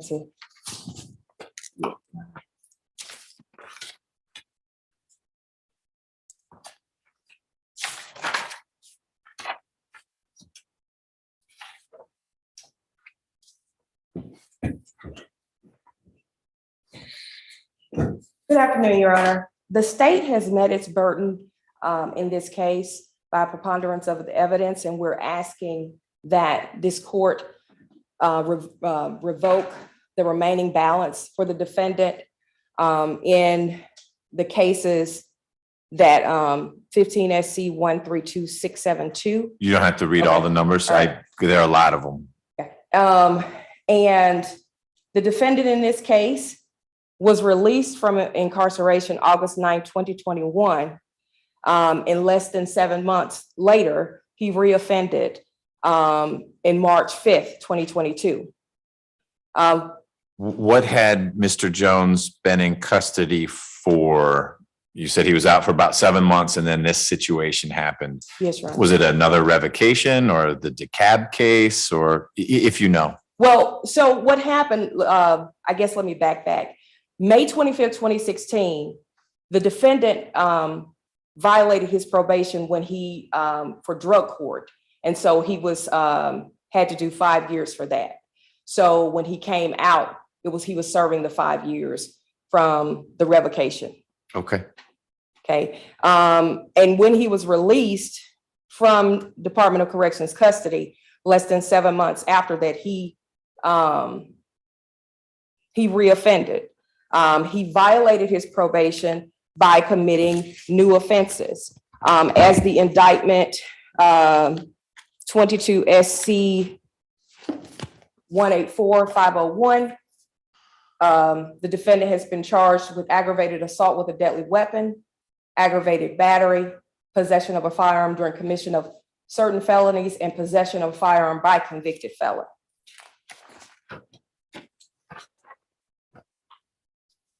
The state wants, Your Honor, to also consider the fact that the defendant in this case had already committed 6 separate burglaries.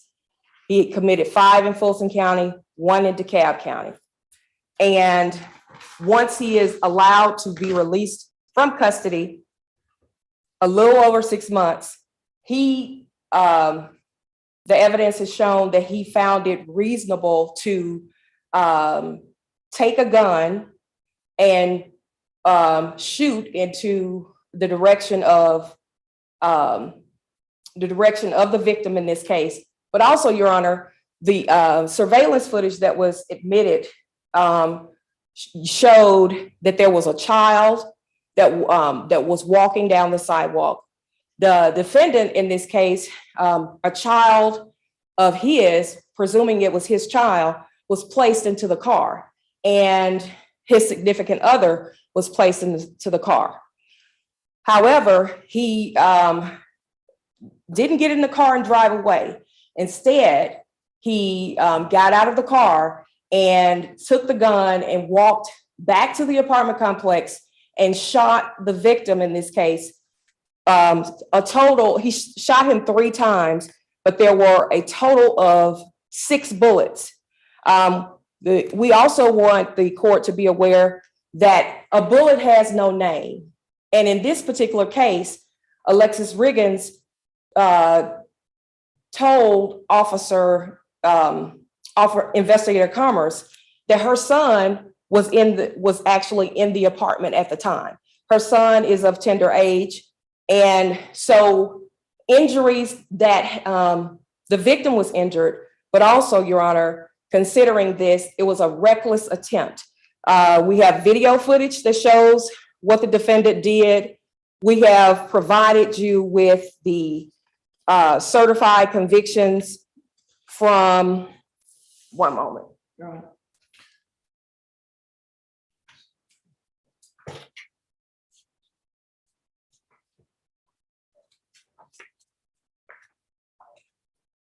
I've got all the. Okay, you got all the convictions. convictions, okay. Yeah, they were admitted. I have other than the photos that were admitted today, I've got everything here. Okay, all right. But the convictions, we've had that, and there's a jail call that where the defendant is admitting that he shot the person. We also were prepared to have an eyewitness here. So even if the defendant would try to argue that he felt that he was in harm's way, his actions does not show that, nor does it reflect that. Instead, we see from the footage again, him coming out of the building, and not someone that was retreating because he felt in danger from the victim, but instead someone who puts his family in the car, safe and out of harm's way, and then takes his gun to go and attack someone else. And yet and still, Your Honor, we also want to point out the fact that even if all of these things, the defendant was not allowed to carry a gun. He was a convicted felon, and he violated the law because of that. And it is our opinion that the defendant has no regard for human life because of the fact of his reckless shooting. And he was seen, and Alexis Riggins, a longtime friend and also a extended family, because her sister has a child was willing to testify to that effect. And for these reasons, Your Honor, we're asking you that you revoke the balance for the defendant in this case. How do you know that Mr. Jones fired 6 times? Okay, based on the, there is a recorded statement, the investigator Commerce, he recorded the eyewitness, Alexis Riggins. And on the statement, she tells the officer that he fired, she thinks he fired 6 times, but only 3 landed on him. However, investigator Commerce says in the report, the crime scene report, that there were 4 shell casings that were found. So at least we know that from an evidence perspective, there were 4 shell casings. At least 4. Mhm. Okay. And then Mr. Cook's injuries were consistent with being hit 3 times. Yes, Your Honor. And the injuries were all in his legs, if I remember They correctly? were all in his legs and his feet. Okay. All right.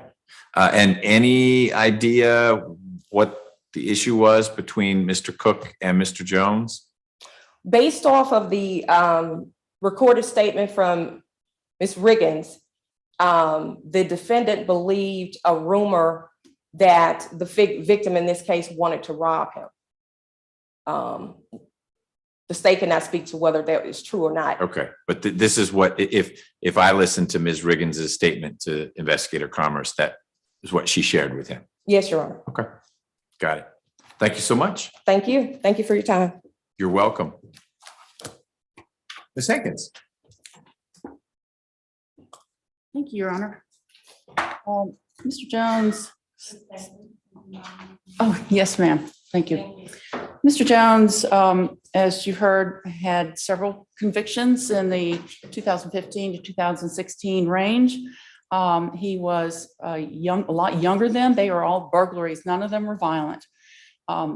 He is a 2013 graduate of Crim High School. While he was in high school, he worked 25 hours a week at one of the fast food establishments. That's the maximum number of hours he is allowed to work as a high school student.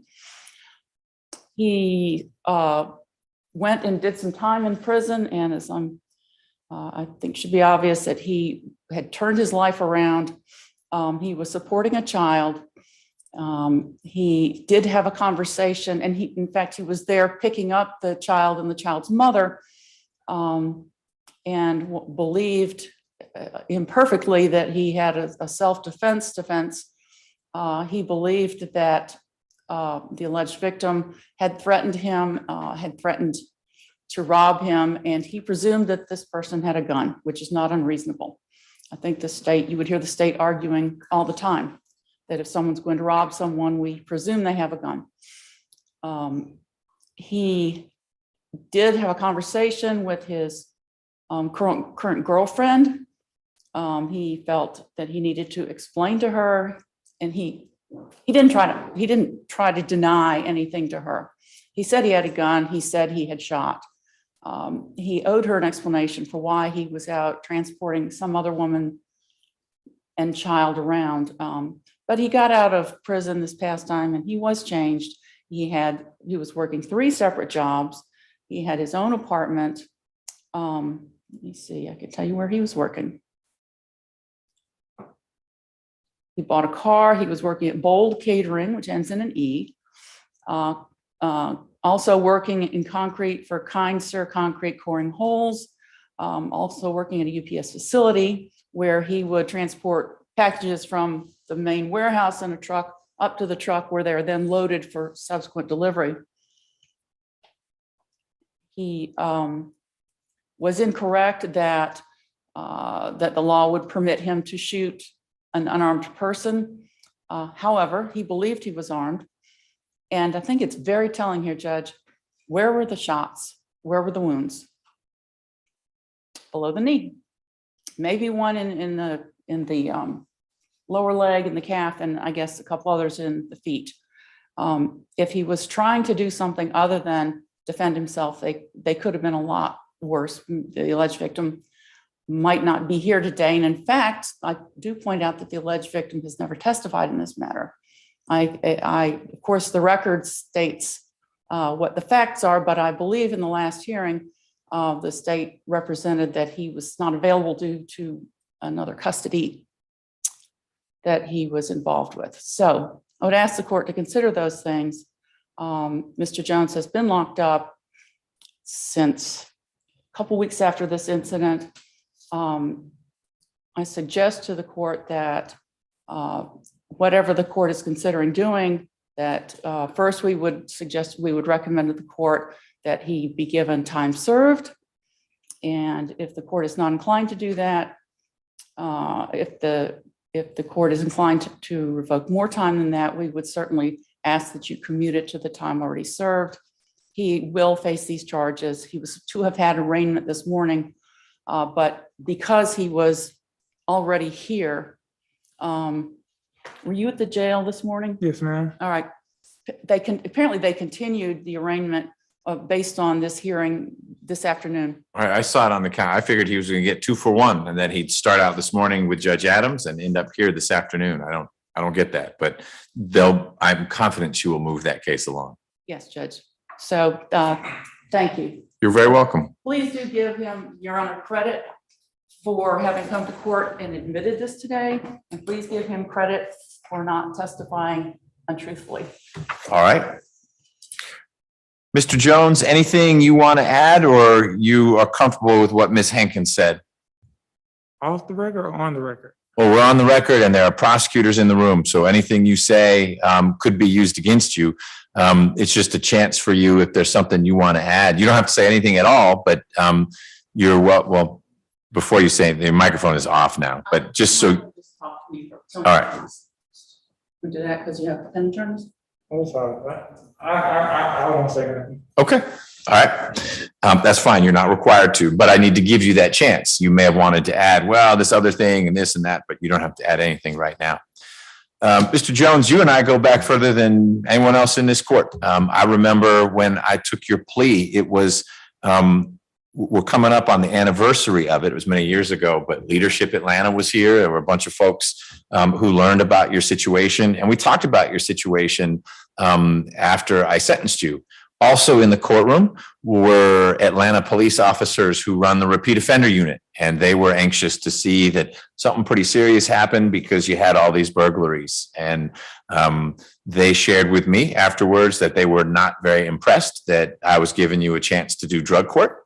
They thought that something else should happen. We tried out drug court. Drug court didn't work out.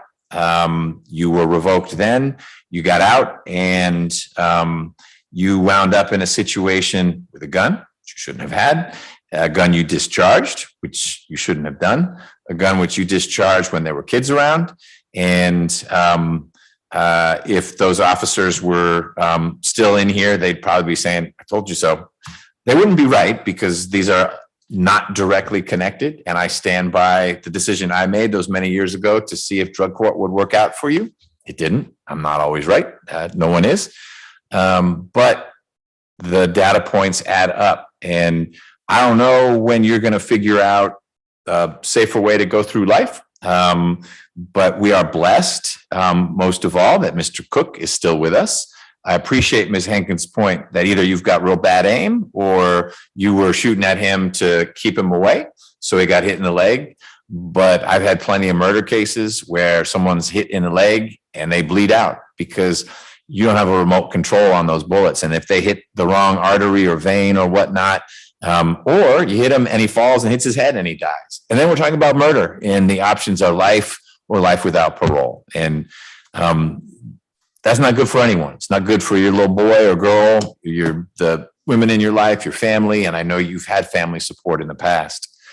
But you assumed all those risks. Ms. Clark pointed out that bullets don't have names on them and whatever her language was. And it's an important point that you may be trying to hit Mr. Cook, which you shouldn't have been doing, and you miss and it goes into an apartment and you've hit Ms. Riggins's little boy.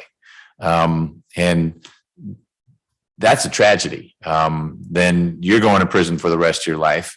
And there's a 5-year-old, however old he was, dead. Or you hit him and his knock his eye out. I mean, there's so many bad outcomes, and there was a bad outcome. I assume Mr. Cook got scars and may have trouble walking and all that, because you were running and gunning. And I had hoped that your other experiences would have put you in a different frame of mind. And I heard what Ms. Hankins had to say. I heard what Ms. Clark said when I asked her that there was a reason for you to be concerned for your safety. That's the version of events that's out there. But you ended up shooting a guy who didn't have a gun, and who knows what was fact and what was fiction about that. I think the right answer here is to revoke the balance of your probation, get you to Judge Adams, and she can decide, and the prosecutor there can decide, is that sort of the sentence you would have gotten in that courtroom, and they can run it concurrently, or they'll do what they're going to do. But I saw fit to give you a second, sort of third chance, and now we're back together again. And instead of breaking into houses or using a controlled substance, you shot someone, and it doesn't get more serious than that. You mean you shot someone, and like I said, we are in luck that he's still alive and no one else got hurt.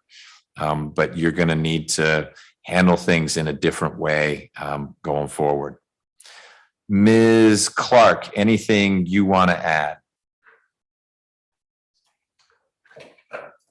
Nothing from the state, Your Honor. Okay, Ms. Hankins, anything else on behalf of Mr. Jones?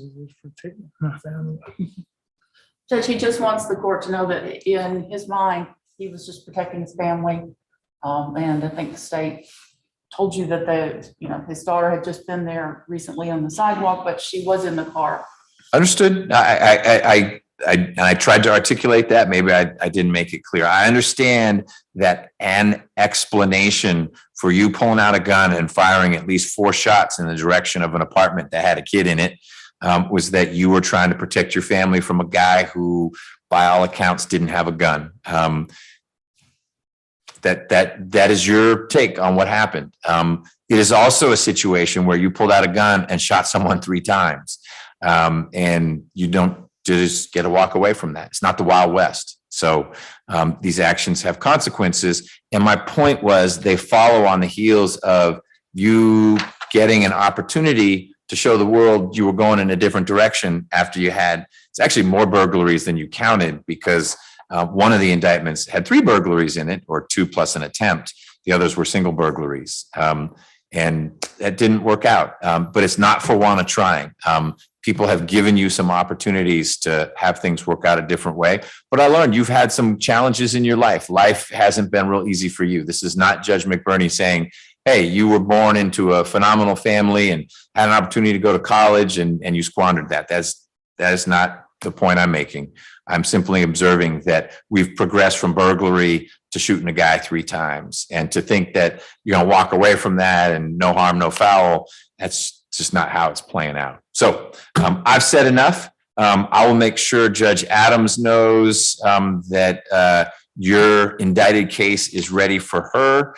And I will ask Officer Evans if you can prepare revocation orders for the 5 Fulton County cases. I know there's a DeKalb, and Mr. Jones may need to deal with that at some point.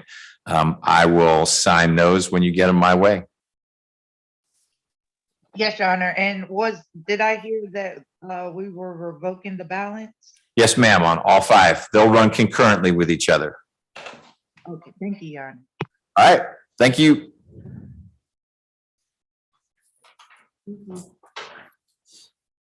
I'll let Mr. Pete know. Judge, can I say something? You can. You were supposed to say it before, but you can say it now. I'm just trying to figure out how I keep having to go to prison for probation time. Me too. Like, Well, the good news is there's no more probation time. You are not going to have to go to prison anymore for probation time. You just deal with Judge Adams's case and see what happens there. And then if you are ready to do something different, you won't have any of that hanging over your head. Okay?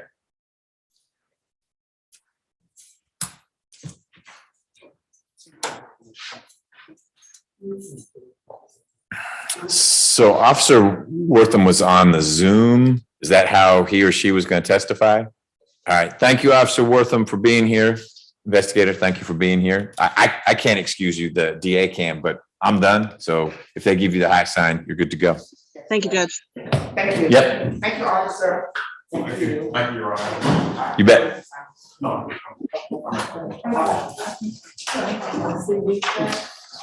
Do you want to have, do you want me to give you, I actually saw them at the last hearing. They just, because they were tendered, but then Ms. Hankins argued persuasively that they ought not to come in through the witnesses who had testified. So here is one, all the other exhibits. The video. Excellent. So is that an exhibit number? No, sir, so you'll have the actual, like the video. We can call that the exhibit numbers that will go along with the other exhibits because they. We'll do that. exhibits that have already been- It's the one that the stills were derived from? Yes. Okay, great. You can hand it to Ms. Okay. Thank you, Ms. Hankins. Thank you, Judge. May I be excused? You may. Thank you, Your Honor. You bet.